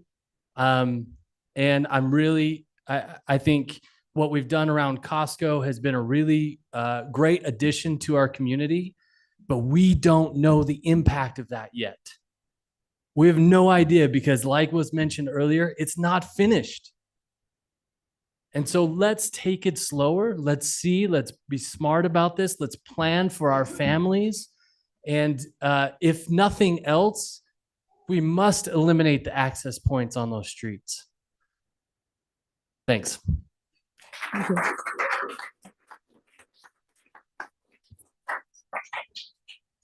Hello, my name is Josue Alvarez. I've been here in the neighborhood for about 20 years. And what I've seen is outrage because I'm not against new construction. There can be plenty of construction, but there has to be feasible studies about where. This is insane, not here. Orem is already full to capacity. And as I understand, we have like 150 homes around this neighborhood, and this is 300 something units. This is it's outrage.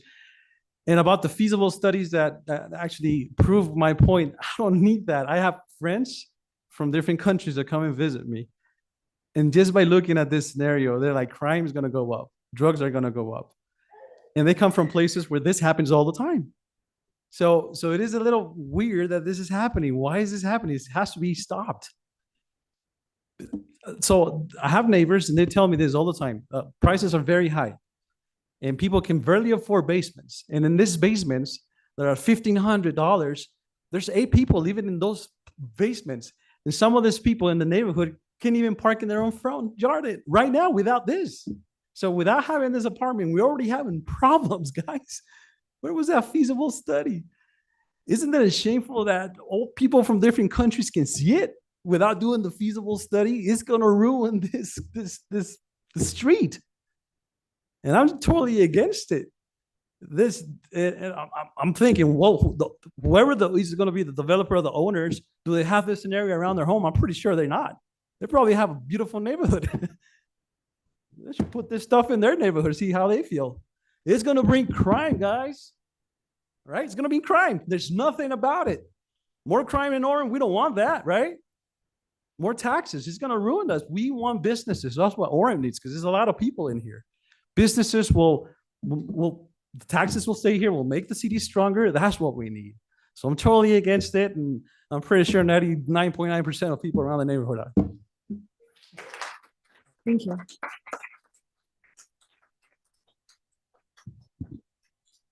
My name's Ralph Olson. I live on 10th South, and we see cars trying to get through to Costco, trying to get through to the mall every day by the dozens.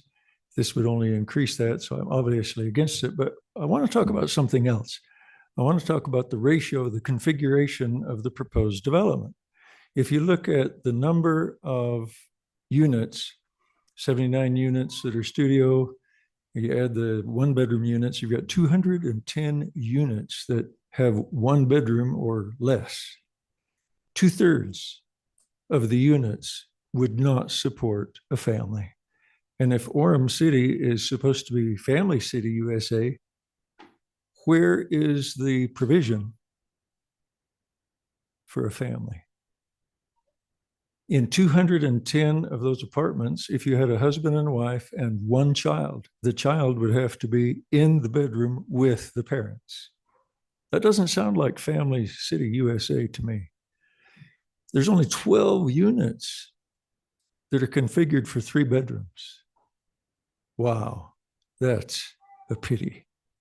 That's a shame. And I'm surprised that Orem City has negotiated with the developer to approve that ratio and configuration that only allows 12 units with 3 bedrooms.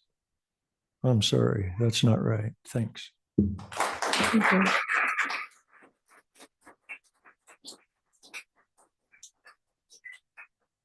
Hi, my name's Bailey. That's Jack in the back. Sorry, he's a little crazy.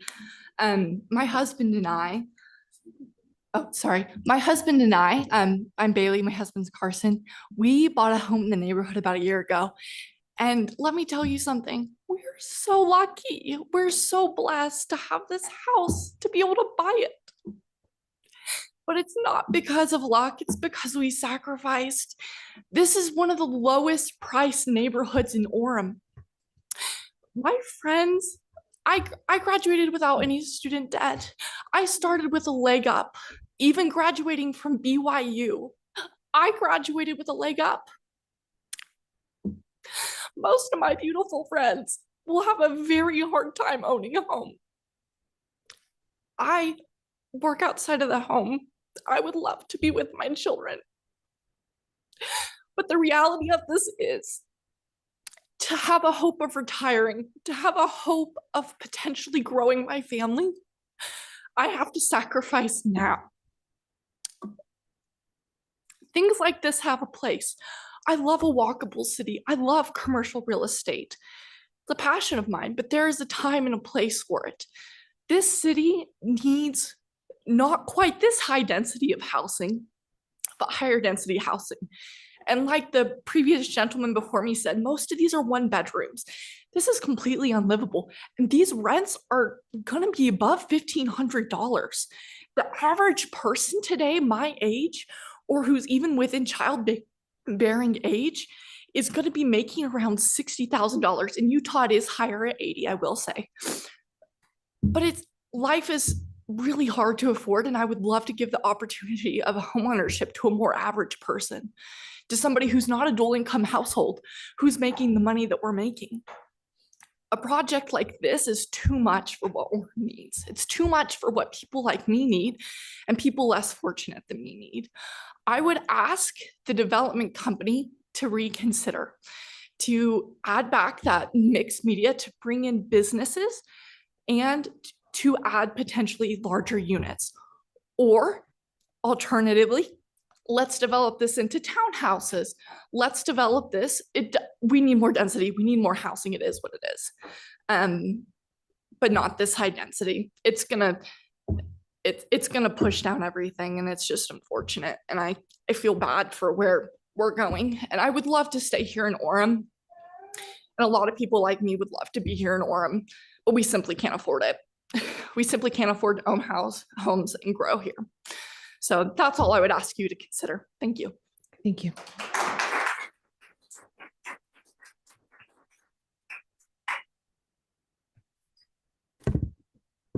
Sorry, I'm kind of short. My name is Jasmine Harrison. I bought a house on 450 East, so just down the block. I just want to say, like, if we left, all of us left right now and went to our home in our neighborhood, we usually have to go down to 1010 South to even get in because State Street is completely blocked with traffic. The light is right there. And it's 5 o'clock right now. So that's rush hour. You add 600 more vehicles right there. I could just go around have to drive completely around the block just to get home. I want kids one day, and I bought this house to do so. And having more and more of these residentials, crime, everything like that, it just doesn't seem logical. I think doing commercial is a lot more what I think would be a better situation. Having local companies come in, I feel like is a more better situation. Adding 600 more vehicles and adding in these 1 bedroom studio apartments for just more people that live by themselves, to add in more crime for these people that are families that we're wanting to grow. We're a historic area and we're already getting hidden. My house was built in 1949. What's next? Our houses are going to be put down because we're wanting to expand so much more. I want to admire what we have and grow what we feel could be a better city. Thank you. Thank you.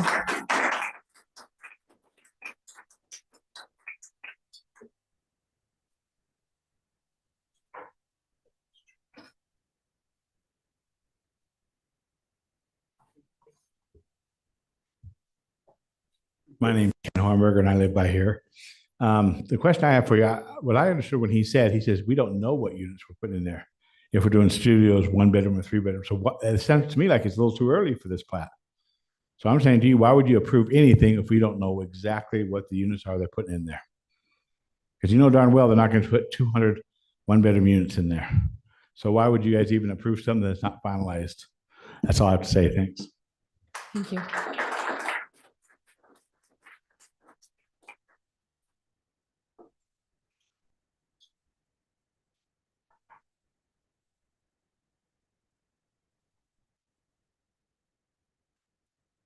Hi, my name is Heather Fry. I live in North Orem, and we have a plot of land that is being considered for development as well. And I've been following really closely what is happening in other areas of Orem, because what happens in other neighborhoods will eventually happen in mine. For over 15 years, who has stood up for our residents? Not the council, not the planning commission.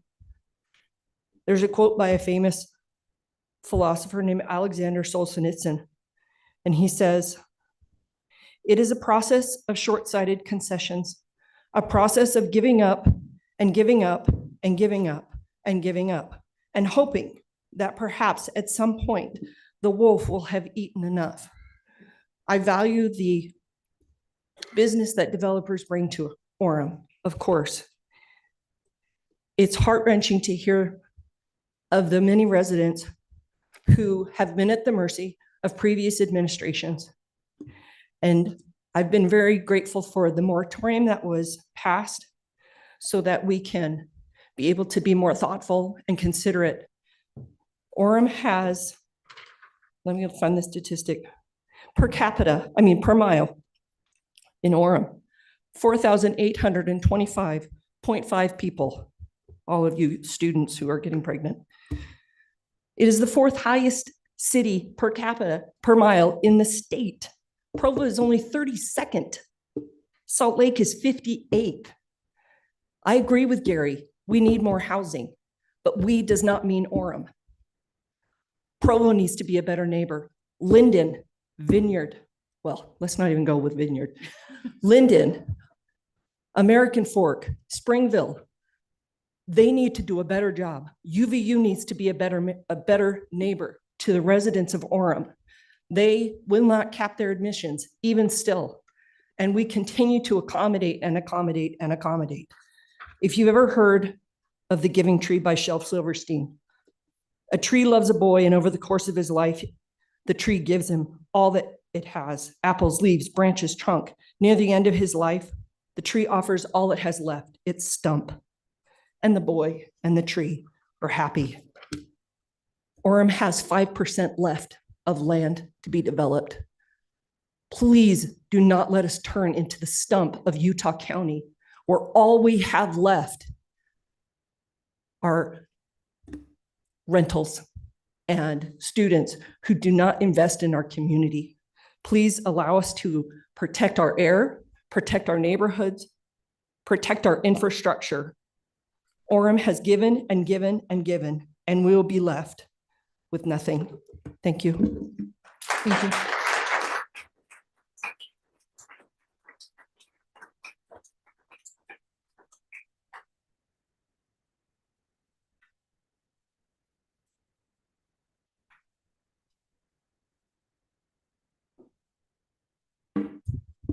My name is Annette Olson. I've lived in Orem for 47 years.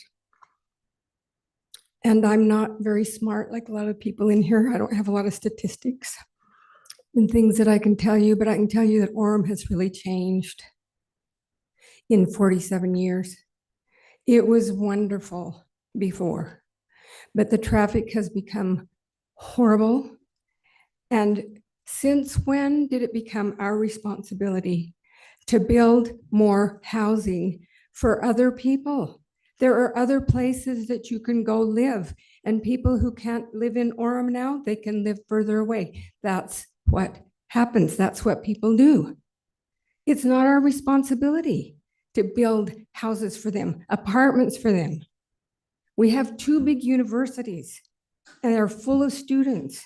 And in apartments like this, they get 2 or 4 students living in these apartments, which makes 4 cars per apartment.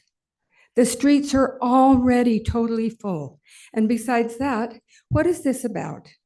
Is this a gift to the neighborhood? Is this to benefit us and help us because they're going to make the property look nice with green space? This is about money for the developers. It is not about help for the citizens in Orem, the residents. Thank you. Thank you.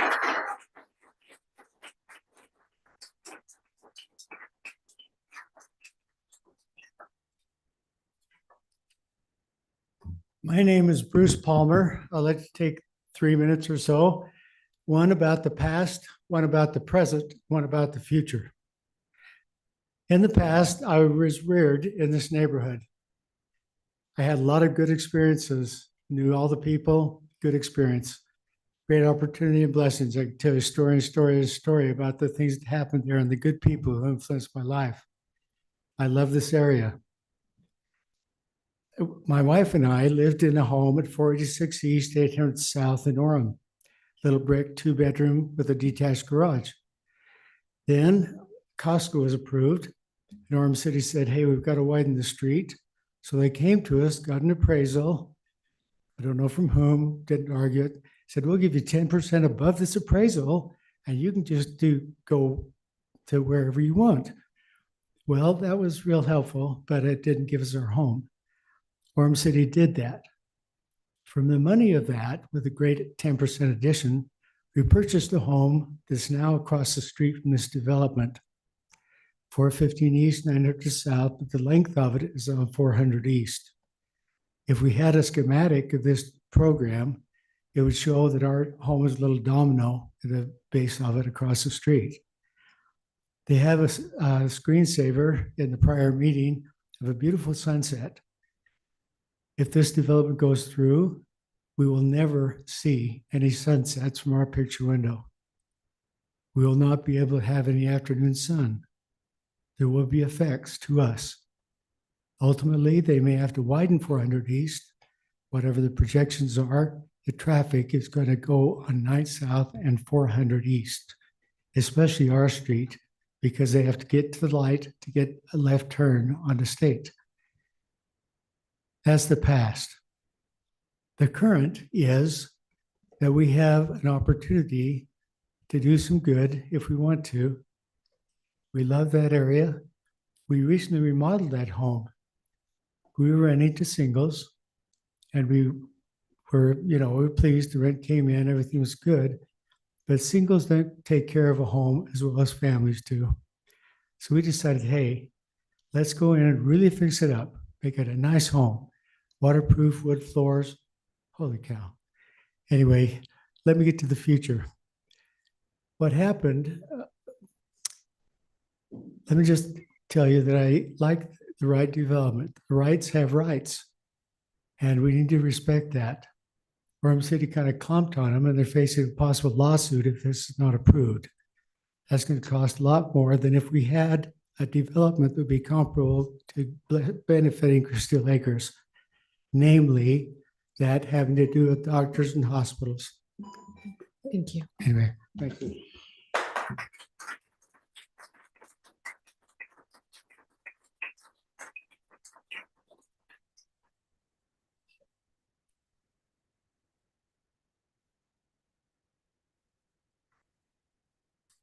My name is Bertalee Barron. I live on 1070 South. And so we have Burger King on one corner, Del Taco open 24 hours on the other corner, and then all the traffic that is constantly coming down our street to try to get to the mall or to try to get to Costco. For families, it's just not safe the way the traffic is. And across the street from us, we used to have 3 wonderful residential families who all sold to the mall. It is now just an empty, 3 empty lots of nothing but weeds because the mall is waiting until they can get the right people on the city council to come in, and they plan to build apartments. Please, no more apartments.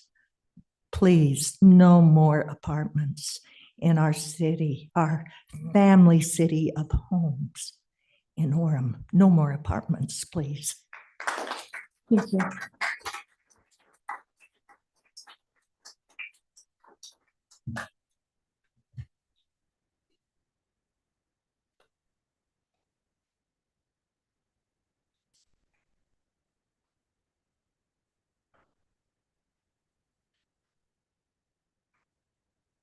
My name is Linda Sheldon. I live kitty corner from this, and I too am worried about parking and traffic. The other day, someone came whizzing in from 900 South and didn't stop at that stop sign, and I almost got hit. I can't remember if I was in my car or if I was walking, but I almost got hit as they went like down to the wall to try to get in the mall and then whizzed back and didn't even see the stop sign. I'm single and I know what it's like trying to visit some of these large apartment complexes and condo complexes. In fact, I've stopped going because there is no parking. There's no place for visitors to park. Either you have to park, carpool, or walk from far away. I don't even go anymore, or it's hard to get in and out of what spaces they do provide. And so I am always uncomfortable whenever I have visitors in Mr. Palmer's property that park in front of my house or anyone else parking in front of my house. I don't want people parking in front of my house because there is no parking. So either they need to come up with some kind of provision or some kind of easement or agreement with the Zerkers lot. We don't want people parking at the church. We don't want weird people wandering around our church because there's parking. And so anyway, that's just something I think that needs to also be looked at. Thank you.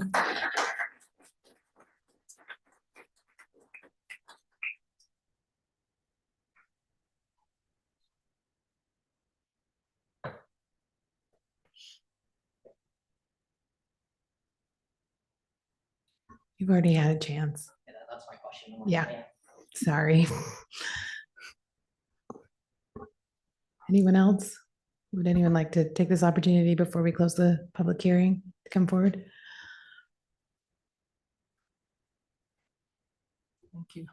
My name's Rebecca Armstrong. I've owned a home on 450 East since 1974.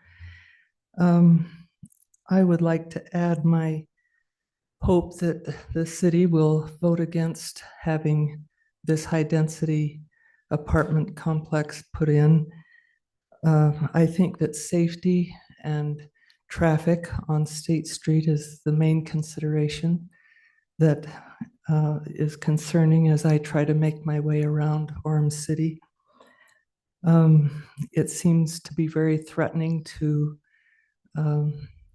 the safety of children in that area. I think that the area that is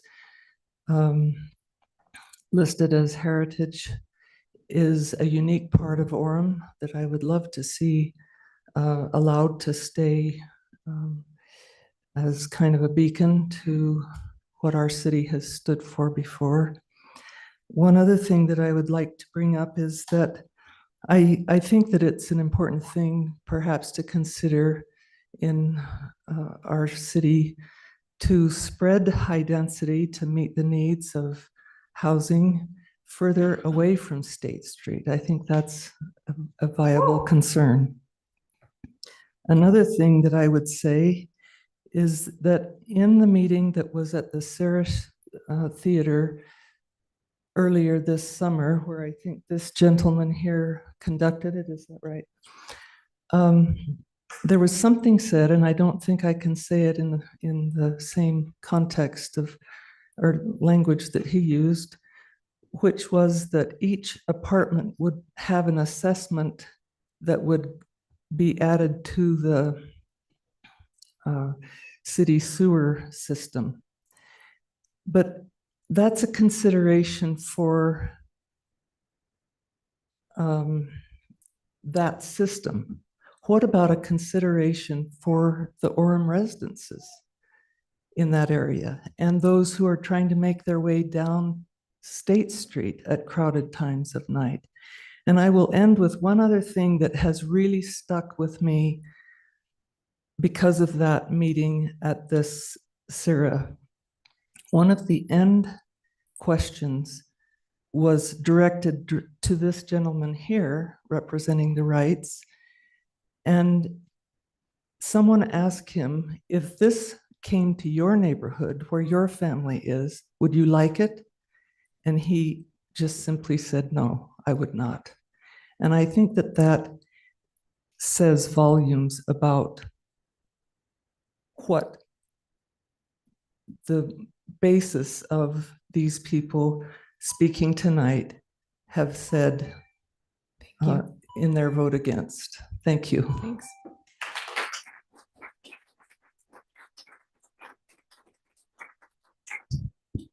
Hi, I not directly neighbor Can of you the. please state your name?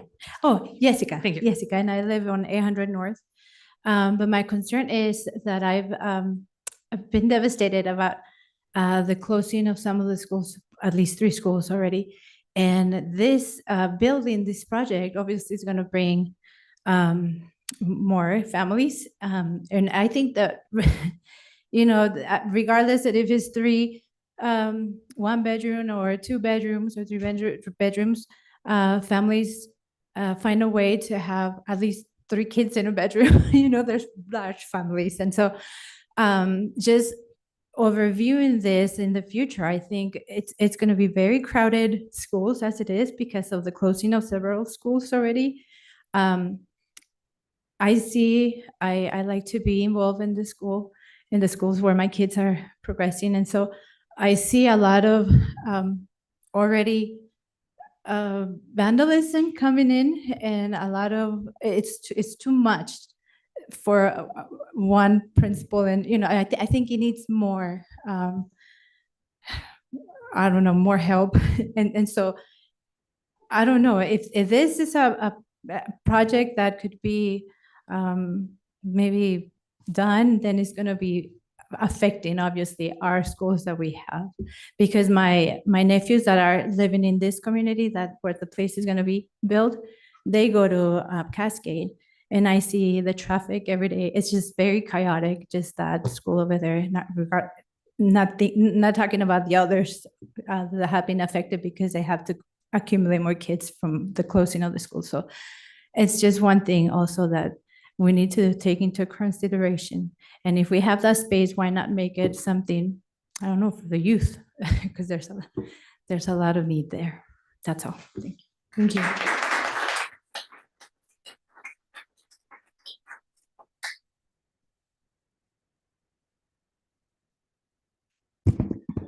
My name is Ben Proctor. We live in the neighborhood. We're not super close to the development, but we are in the neighborhood, and we are opposed to this. Part of my thinking is that Orem is not equipped to handle emergency preparedness and emergency situations. I think Orem only has 3 fire stations, where Provo, which is similar, has, I believe, 5. I don't think we have the infrastructure for emergency response to add more density housings and things like that. So in addition to what everybody else has said, just echoing their concerns with being opposed, I would also add the emergency awareness and emergency response. So we're against it. Thank you.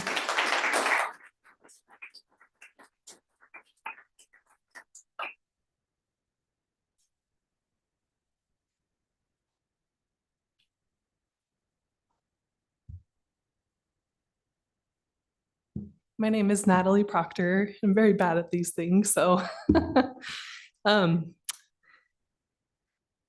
we have a small family. My husband grew up in this neighborhood, and I just want everyone to treat this with the respect that it needs. This is not just another item of business to check off the list. This is affecting our lives in that neighborhood. We want to let our kids out and play, and we can't because there's cars flying in and out of the neighborhood.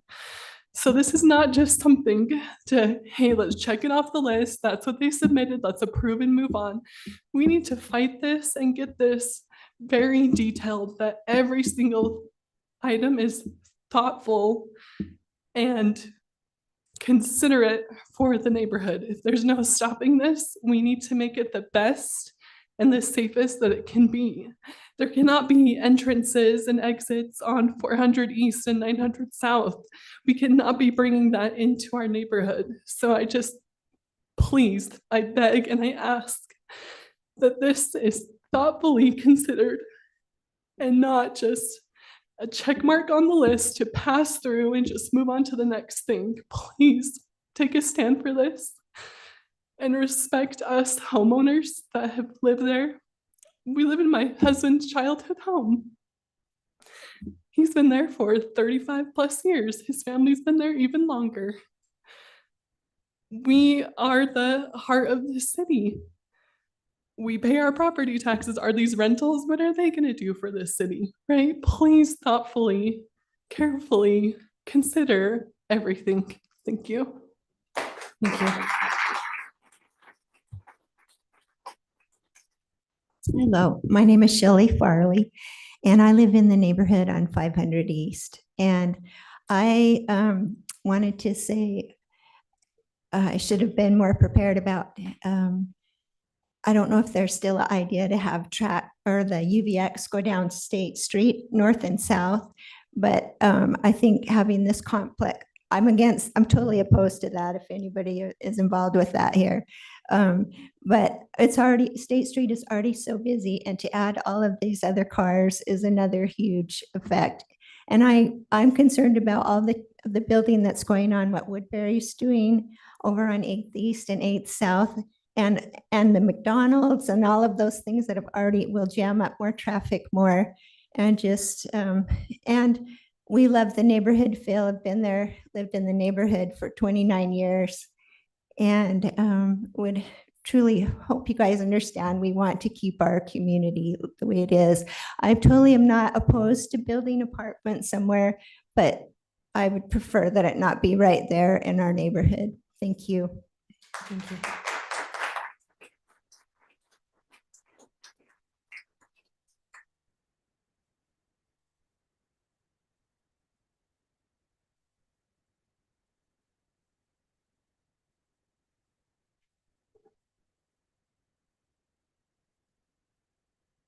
Okay, last call if anyone would like to come forward for the public hearing.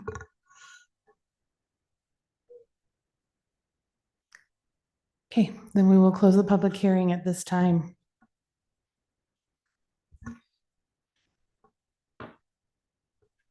All right, do we want to ask questions to the developer, or do we want to give the developer time?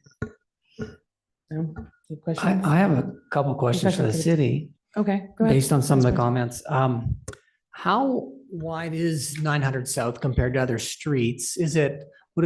So what's the average width, required width, and what's the width of 900 South? I just looked, I did my crude search on my app here, and it did look to be a little narrower than most of the other streets that are around there. But can we get some data on that? Is John, I guess John's not here, or Sam, but I'd have to John is defer here. to. Yeah, we'll have John come up and address that. And then I guess the other question I had is, what else on State Street is 50 feet? What are some other developments? Midtown, how high is that? What would be comparable, Midtown is 96 feet. And the apartments or the office building at University Mall, that's University Place, that's probably You're making me draw my memory, and that's tough Okay, to do. but so. I'm just curious, is that what, is there a comparable to The office that? building, I think, is around 70-ish. Yeah. At the mall. So would be maybe the apartments that are down by Wendy's on the South State Street, that, are those They're approximately 50. those are about 50 feet? Yeah, 55. And is there anything else on State Street that's tall, that is that tall, that I can't recall? This would be the third or fourth kind of big. Yeah, there's a tall lot. thing. There's a lot of 3-story, apartment complexes and different things, buildings, but I'm not aware of any 4-story that would be comparable. Just want to check on that. I had a question about where, oh, you need to answer the Yeah. question. I apologize. I don't have a laptop, but I just got informed by Matthew that it's curb to curb, face of the curb is 34 feet, which is standard. The smallest we have is a 28-foot minimum of asphalt. So 34 would be standard for that type of road, as it currently is. Standard in the sense, I mean, Orem, none of Orem's roads are standard. That was the first thing I noticed about Orem, is how wide the roads are. What's the average, not the standard, what's the average width here in Orem? I don't know if I have an average. And as standards are implemented, we try to put them in. And if they're older and they're wider or narrower, we don't go back and move sidewalks and stuff. But as building permits and developers come in, we apply to the current standard, and that 34 would be current. Is it average? I don't know that answer. Does that answer your question? Okay. I had a question about the historic district and what area is actually included within the historic district adjacent to this property. So it's Crystal Acres is what it was called, or what it is called. I don't know if I have a map of where that would be. I have to pull it up, but this might show it.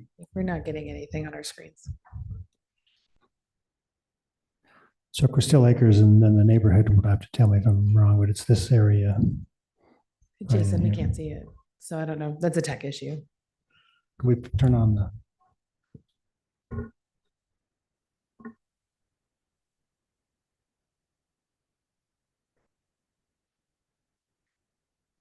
So this area right here is Crystal Acres.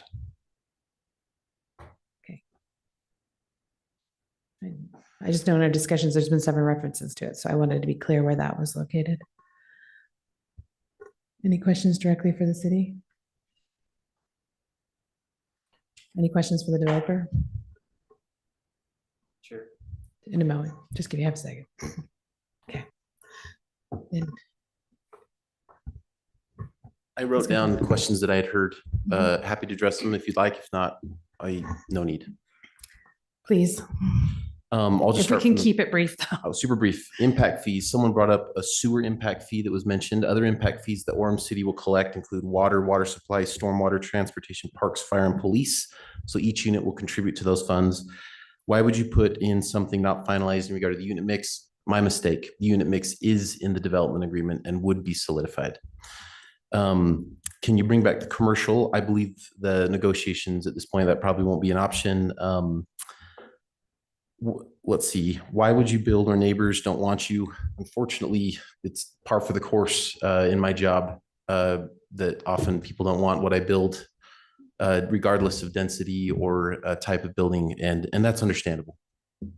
Could we trade for land in Provo? I don't believe that's part of a discussion that's been happening with the city, and I don't think that's something that I've heard of. And then there was a question about what's included in a traffic study in general. I can go into that, Chair, if you'd like, or could talk about another time.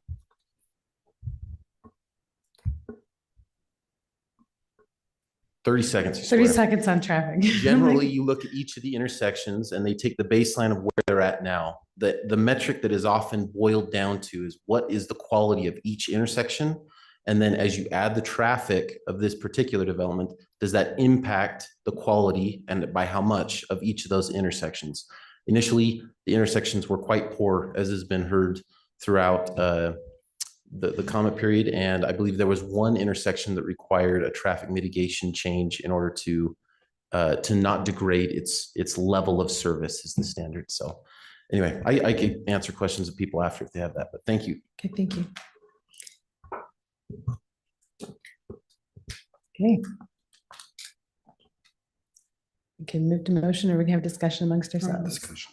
Want to discuss? I assume we're gonna have discussion. We are going to discuss either way, so we can discuss whichever.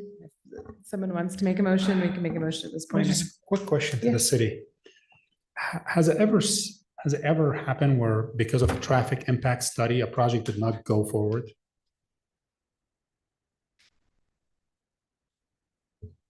Because of the traffic study? Yeah, let's say a traffic study came in unfavorable. Yeah, Has we've made recommendations against the project because of the traffic. the traffic study? I think your question was, has it ever happened? Is that correct? Has it ever happened where a project was denied as a result of a traffic study? I imagine it's probably been used as part of the data or the facts of a project. I can't bring one to my mind, Right. but yeah, it's So definitely been part of that. The question I would have regarding the traffic study, you have what, 3 areas of access, ingress and egress, and what one chooses to go with is dependent on where they're looking to go at the time.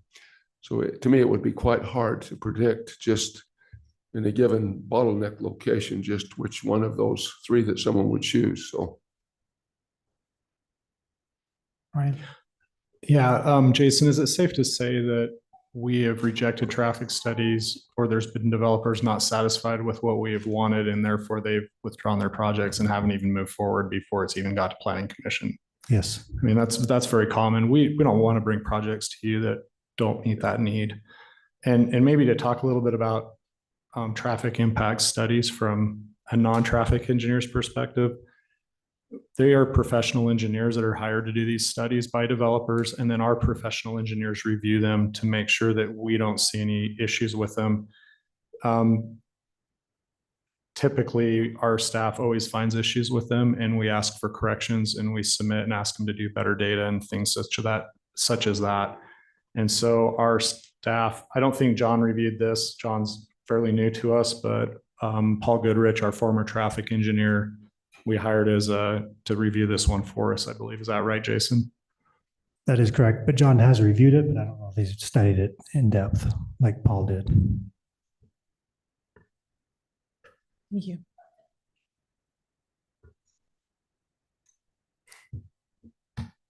Everyone can think for a minute.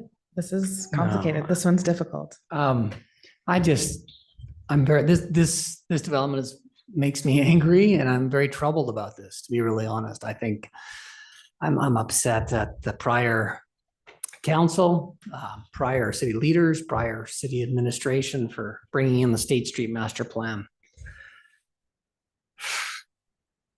And I agree with literally everything every resident has said here. This is not what we need here in Orem. And I don't know what to do about this. It's frustrating. Well, one of the things that hasn't been mentioned as well is the increased noise. So I live in proximity to Midtown and other developments along Orem Boulevard, not far away. And there's noise and later hours. I mean, I understand things can't be perfect. The world wasn't developed around me, sadly. But I and the Wright Development Group, this Mr. Johnson seems like an exceptionally fine fellow, and I appreciate him and his efforts. But and obviously a lot of time and effort's been expended to come up with a plan that might be palatable to all parties. But the impasse with this one, we're not close to the mark. And I don't know what can be done to make it right for everyone. Maybe we have a wealthy person amongst us that can buy Wright Development out and make it happy for all of us. Put a park in that location. Terry Peterson, are you such you could do that for us?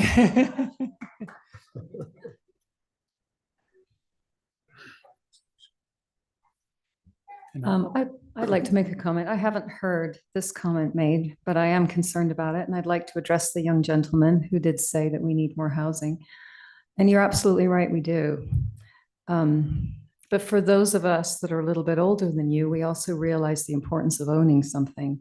We don't want our younger generation renting for the rest of their lives.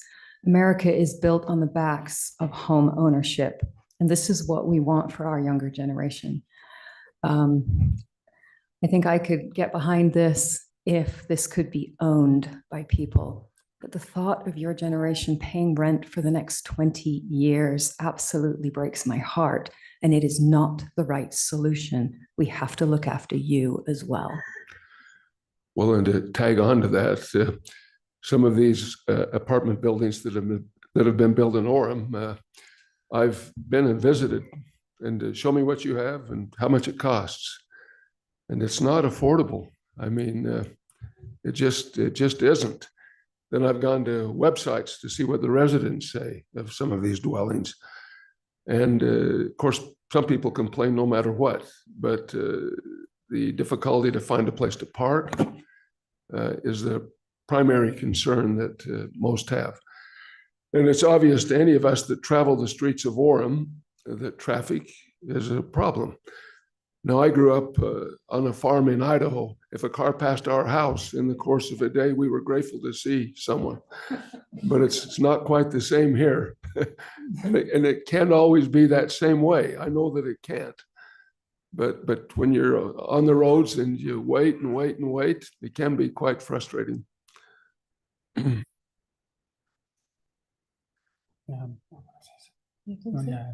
This is frustrating. We're dealing with something that happened, like you said, Mary, from previous administration, previous council, previous even city employees. And what we're dealing with here is not approving this project or not. It's just considering a settlement. We're working on considering a settlement between the city and the developer. And if any of you have done the homework to see why we got there, you'd be hard to press or point the fingers at us for whatever happens here. Because as it sits, I mean, I used to own the business next to this property. My old partners still own it. In fact, I do know how great your yard is, by the way. We talked a lot when I was operating that business. So the parking stalls will never be enough. Show me any of kind of these developments where we did not have a disaster. We had to create a parking enforcement just because of the access apartments. We had to create neighborhood with parking permits for the people that own the homes, so nobody can take the spots in front of their homes. And this is going to be the same thing. It's not going to change. Even though we have 58 extra parking spots, that's not going to change. You're all right. Your hunch is right. You'll have more people living per square foot in these apartments. Traffic will be absolutely awful. And it's a fight. So, I mean, I don't know how to protect the neighborhood when we're trying to work on a settlement, not on the approval of the project, because there are alternatives to this. If this does not go forward to the council. And by the way, the council still has the ultimate say no matter what we say. We can all say no, and the council says yes. We don't know what they'll vote for. And they will vote based on not just the interest of the citizen. Normally, that's what's supposed to happen, is you vote on the interest of the citizen. But this time, they're voting on a settlement with consequences that nobody knows what the limits would be. So it's a tough one. I want to protect the citizens and the neighbors, but what I want to recommend is, what I mentioned before, is I want to put medians on both 409 4th East and 9 South, where everything in and out of that development is right turn only, where nobody can go into the neighborhoods. Everything from every single access point, where then you guys know where if somebody trying to get out of this development on 4th East or on 9th has to make a right turn. So everybody has to go traffic routed through State Street, and it doesn't go into your neighborhood. Then the city, the city does not care about 620 something cars. They'll care now. And it's a funny thing, because sometimes we say we're worried about traffic. Traffic's too much. And some other will say, sometimes other some will say, like, no, traffic, the impact study showed everything's great. But I don't know how. I mean, I have my reservations about impact study, because I think the impact has nothing to do with how many cars go through the intersection. It has to do with, does it change the quality of the intersection? Well, what does that mean? Does it keep in mind how many cars go through, or does it just give you the quality of the intersection, or how long it's going to last from the amount of, it makes it, it's just complicated. It's very complicated. And we talked about it. We want the neighbors to feel safe. And overall, I would always vote for the neighbors. But here we're not voting if that project is going to go in or is not going to go in. That's not what we're voting for. We're voting for a settlement consideration. Take this or they go bigger. So it's just as an insight. And please, if anybody has an input in that.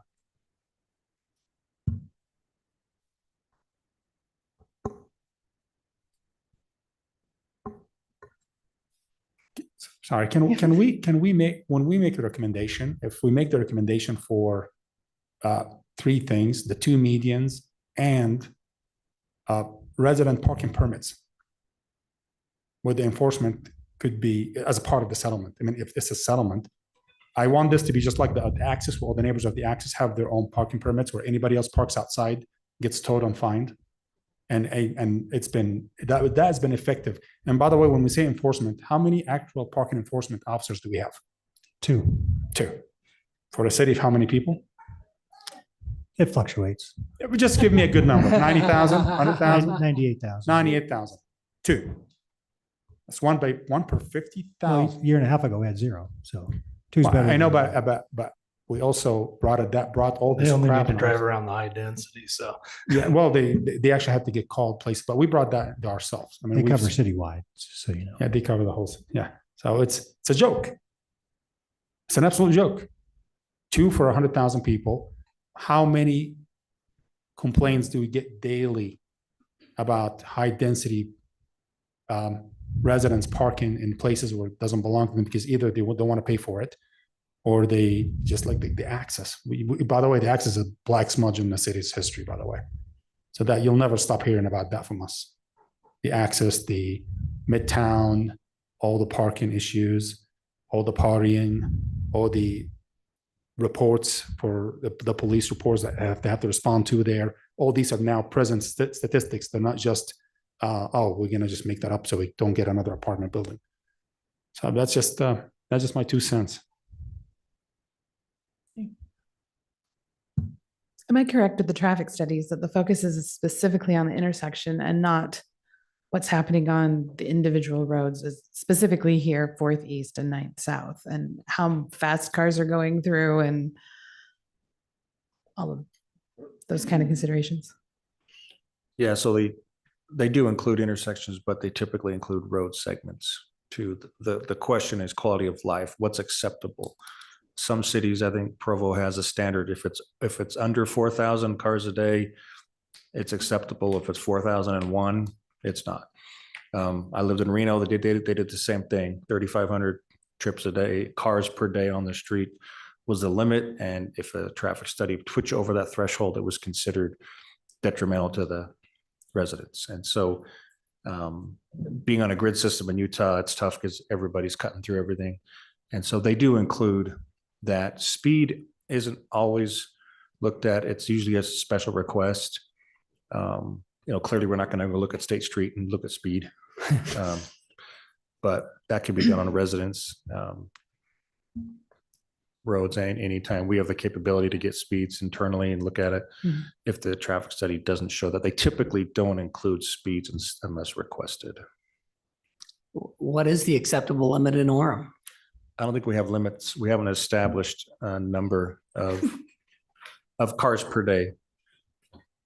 So we don't have an established numbers of cars per day for the traffic impact study.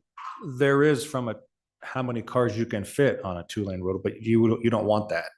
A 2-lane road can handle 10,000 cars a day. A 3-lane road can have 15,000, and a 4-lane can have 25.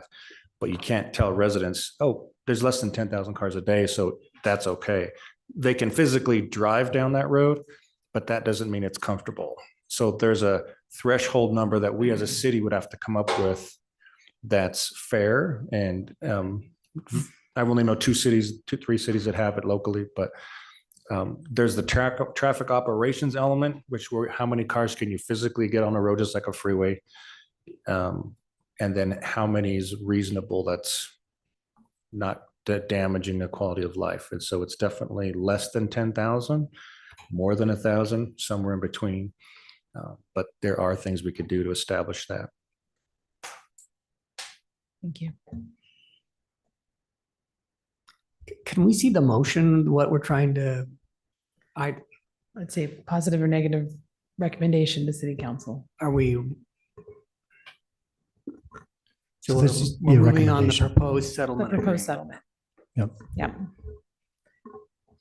This one's very difficult because it's a slightly different circumstances than we normally would be facing because of the settlement nature of this. There's a lot more possible unknowns that can go forth.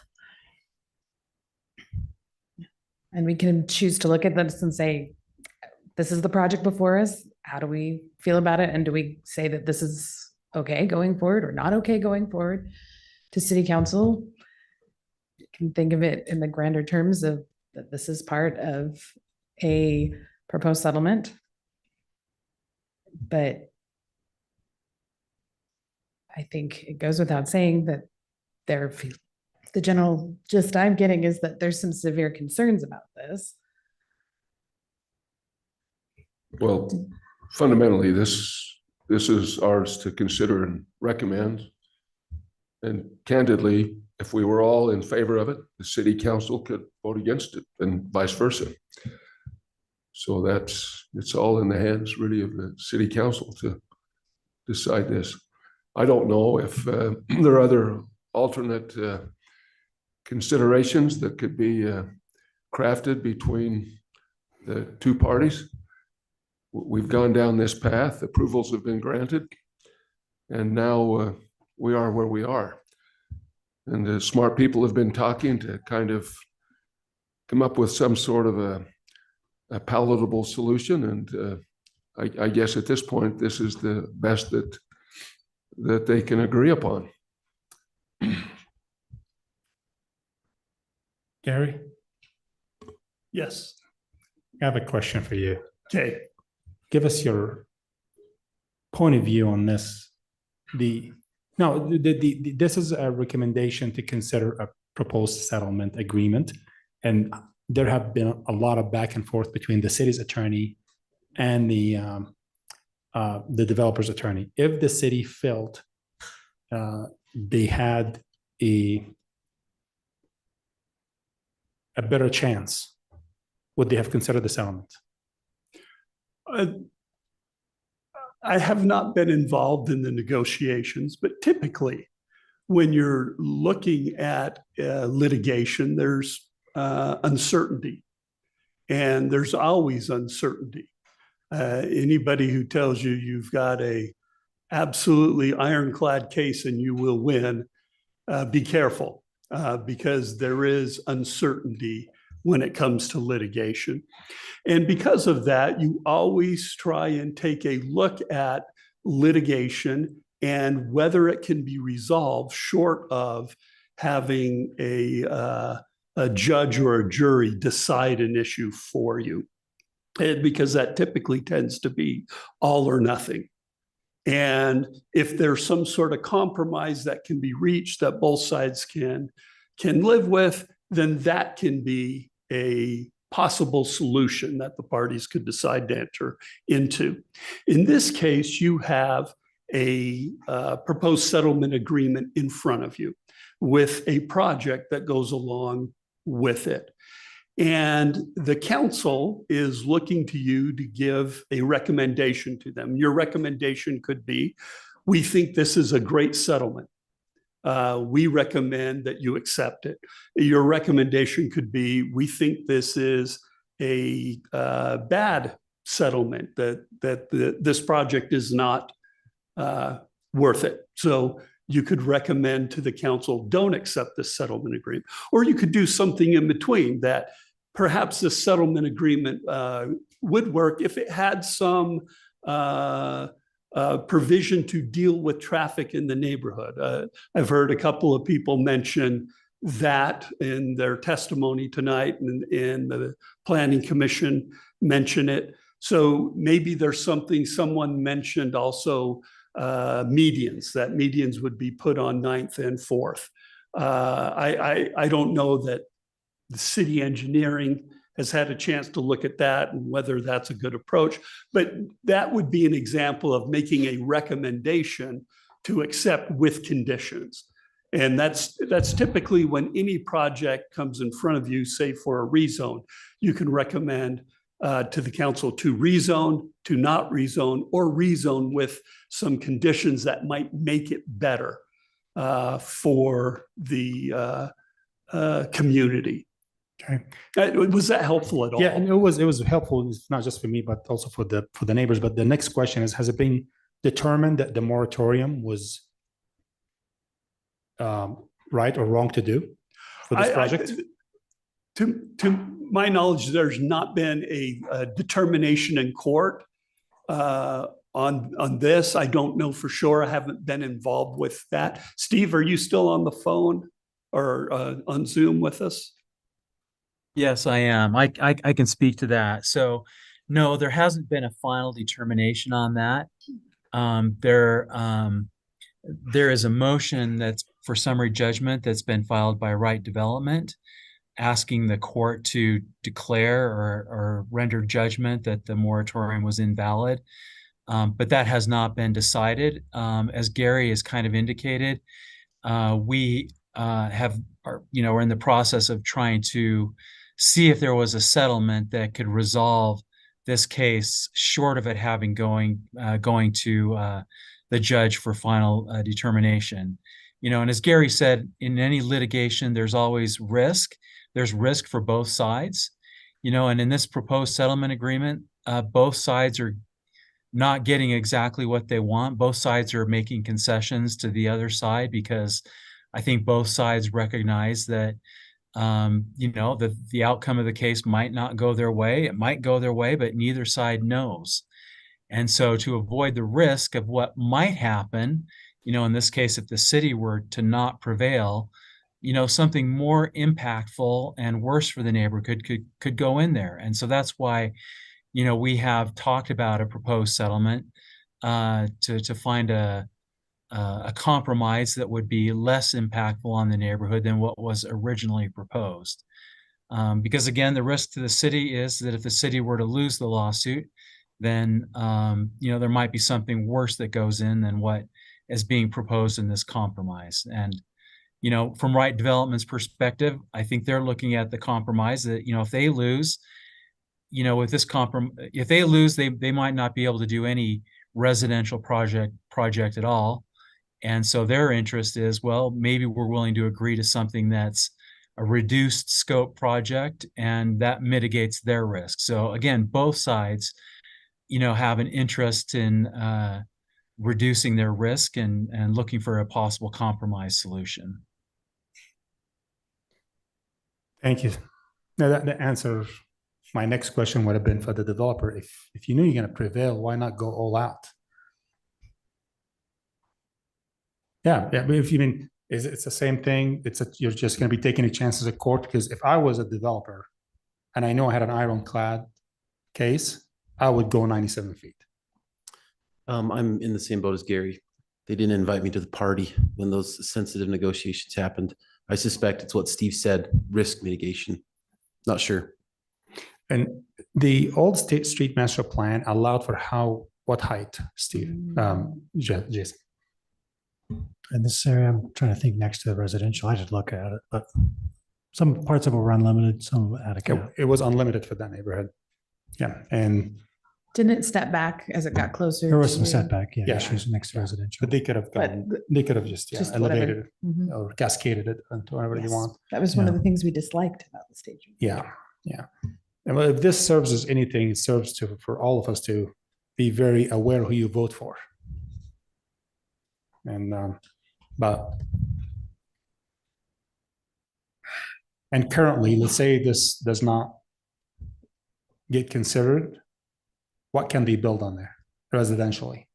As a C2, it's this currently doesn't zone get- C2. Yeah, C2 would be nothing, no residential. No residential at all. And what's the height limitation for commercial? 48 feet. 48 to how many feet now? 55, 52? Depends on where you look. Well, just as a up to the Yeah, parapet. it's I'm not worried about the AC 52. units, 52 units. 52. Yeah. So they can have They'd have bigger So- setbacks though too. yeah, they would Right have big now they setback. have And the almost difference none. would be traffic. The major difference would be the amount of cars going through. And different parking.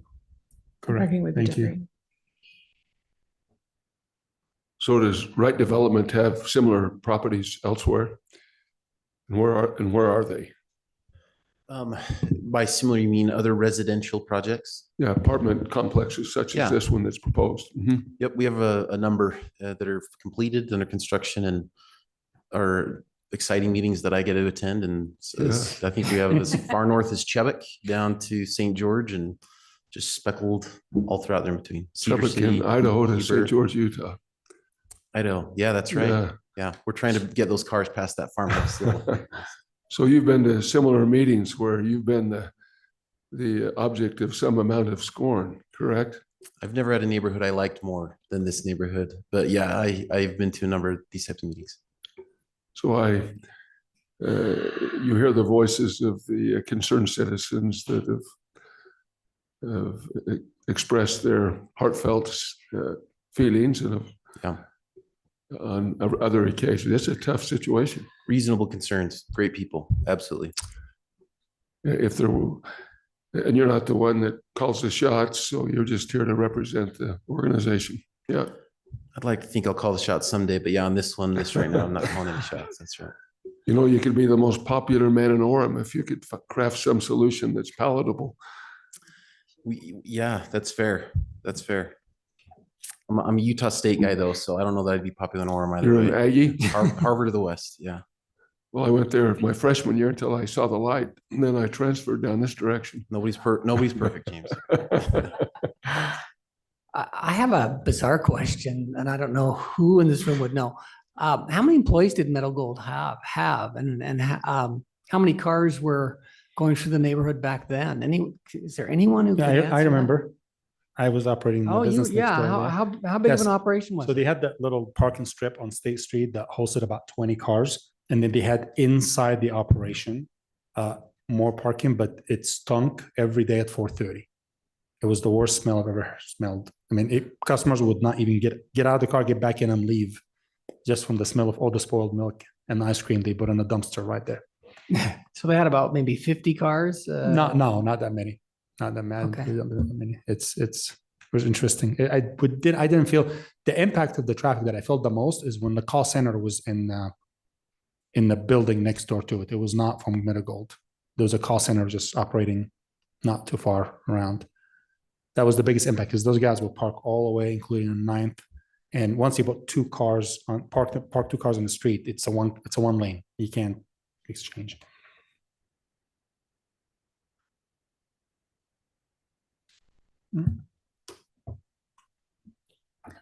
Is there a safety concern with the width of 9th South being that narrow for fire and ambulance to come Yeah, I was through? looking at some things from the master plan, and I think they have it 32 feet standard, 34 is what they have. You do the math, two cars parked on each side, 8 feet each, that's 16. So you're left with one lane. So there might be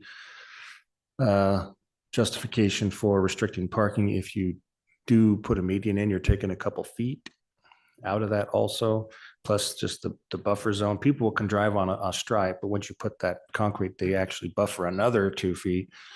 There's also some things called diagonal diverters. They're kind of in the traffic calming realm, but they restrict cars from continuing on 9th South, and they would be forced to go certain directions. So you could almost separate most of the neighborhood, but they wouldn't also have access themselves. So there's some other things we might be able to throw out there that might be good ideas, might be terrible, but it kind of depends on how to satisfy both parties. No perfect answer is going to satisfy completely, but there are things. I drew it up here. There's a diagonal diverter that makes people go on 9th East, turn north on 4th, or when they come down 4th, they have to turn right on 9th. And so none of the traffic from this area could even go east, but it also restricts the residents. So there are some things that possibly can be looked at.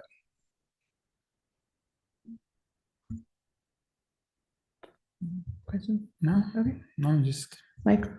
So, I see, we keep talking about two parties and we ignore the impacted people. I see a bunch of unscrupulous people got together with some more unscrupulous people to defraud this neighborhood of the roads, their views, their livelihood, their livability.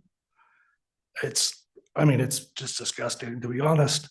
And we're at this point where we're discussing a compromise for this unscrupulous action in the first place. It's appalling.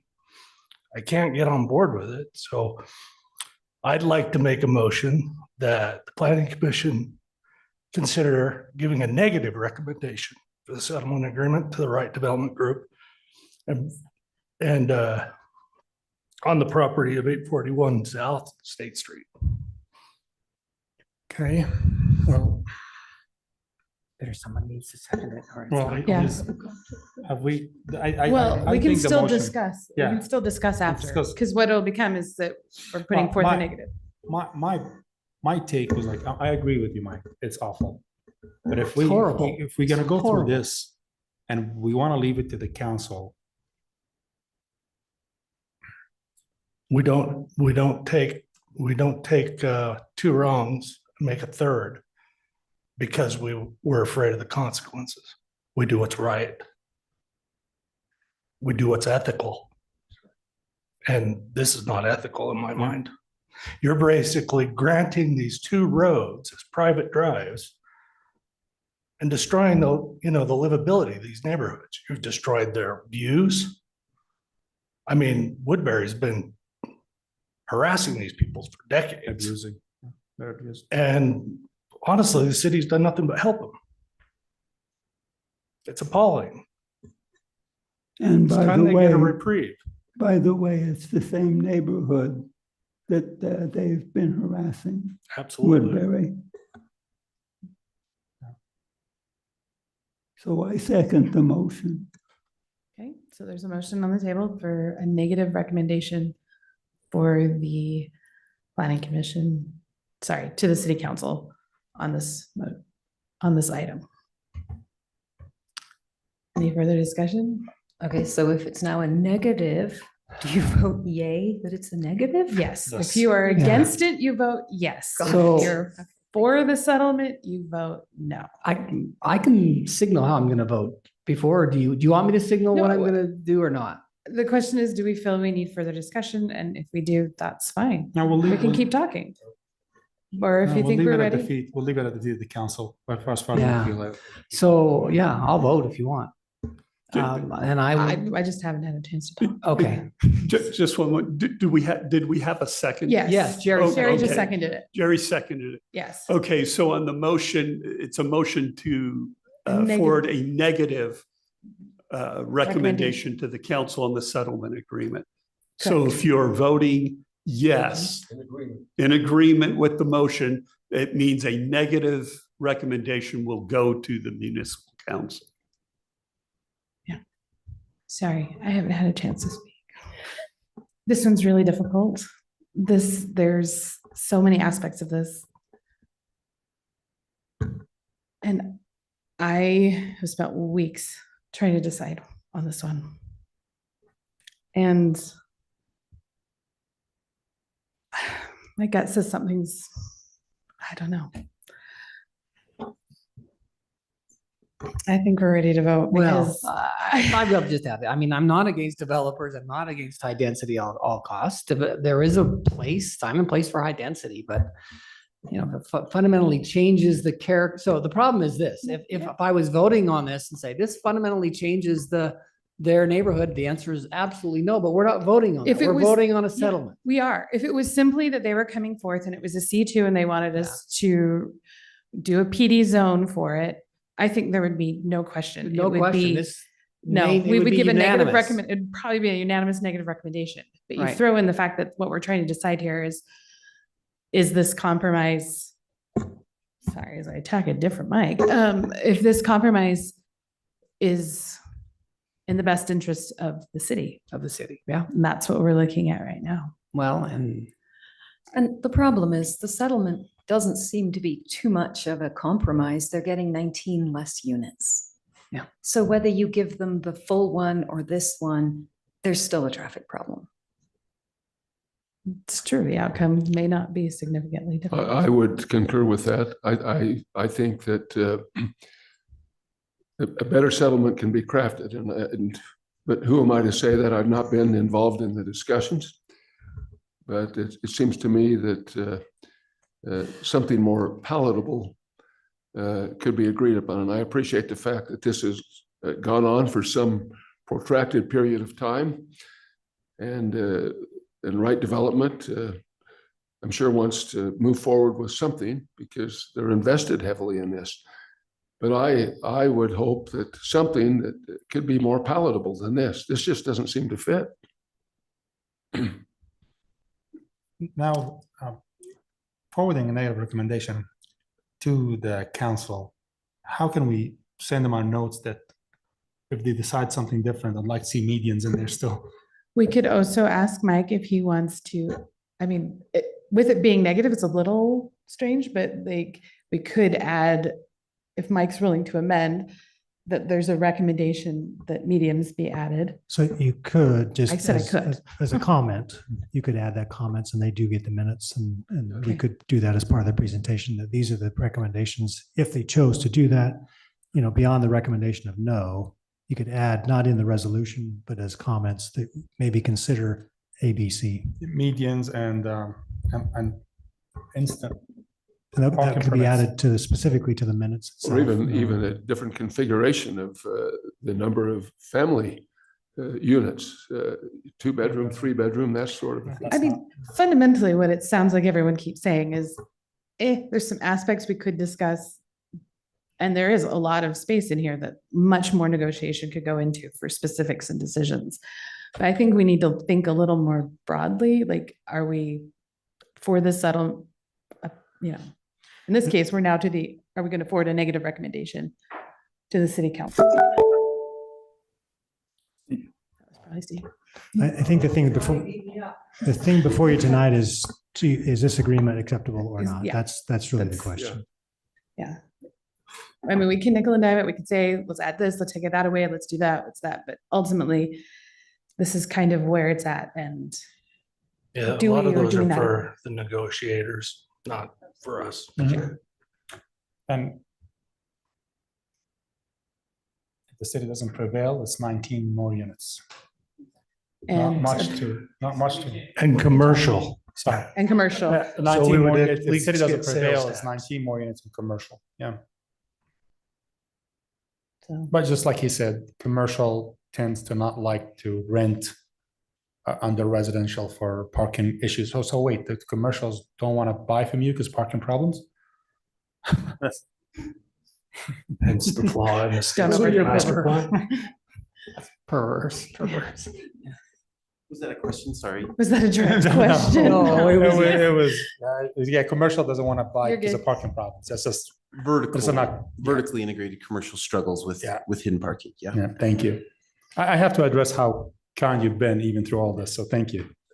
Thanks. Just remember when you're on a high mic. He's had practice. Okay, I think. Okay, are we ready to move for vote? Okay. So just to be clear, this is for a negative recommendation. If you are for the negative recommendation, vote aye. If you're against the negative recommendation, vote no. Mike? Aye.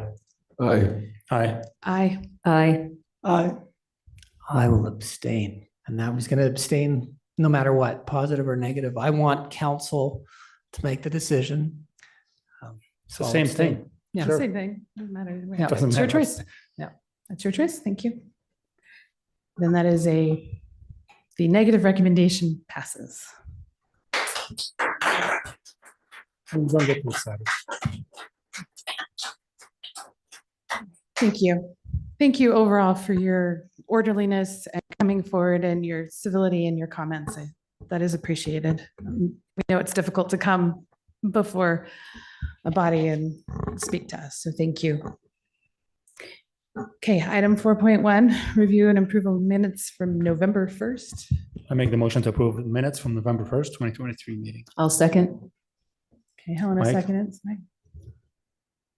Aye. Aye. Aye. Aye. Okay. Ryan, nothing? Okay, all right. I will make a motion to adjourn. Second. Aye. Aye. Aye. Aye. Aye. Aye. Meeting adjourned. Thank you.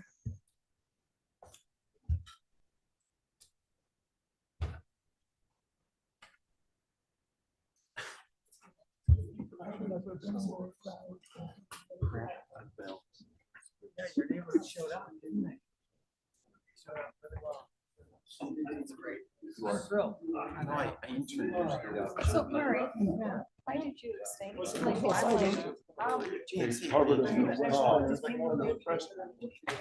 Yeah, oh, yeah, my father's track. You know, Rob. Yeah. Yeah, that's true. I grew up in Centerville. I married a Castro. River Heights up there. Yeah, just right there.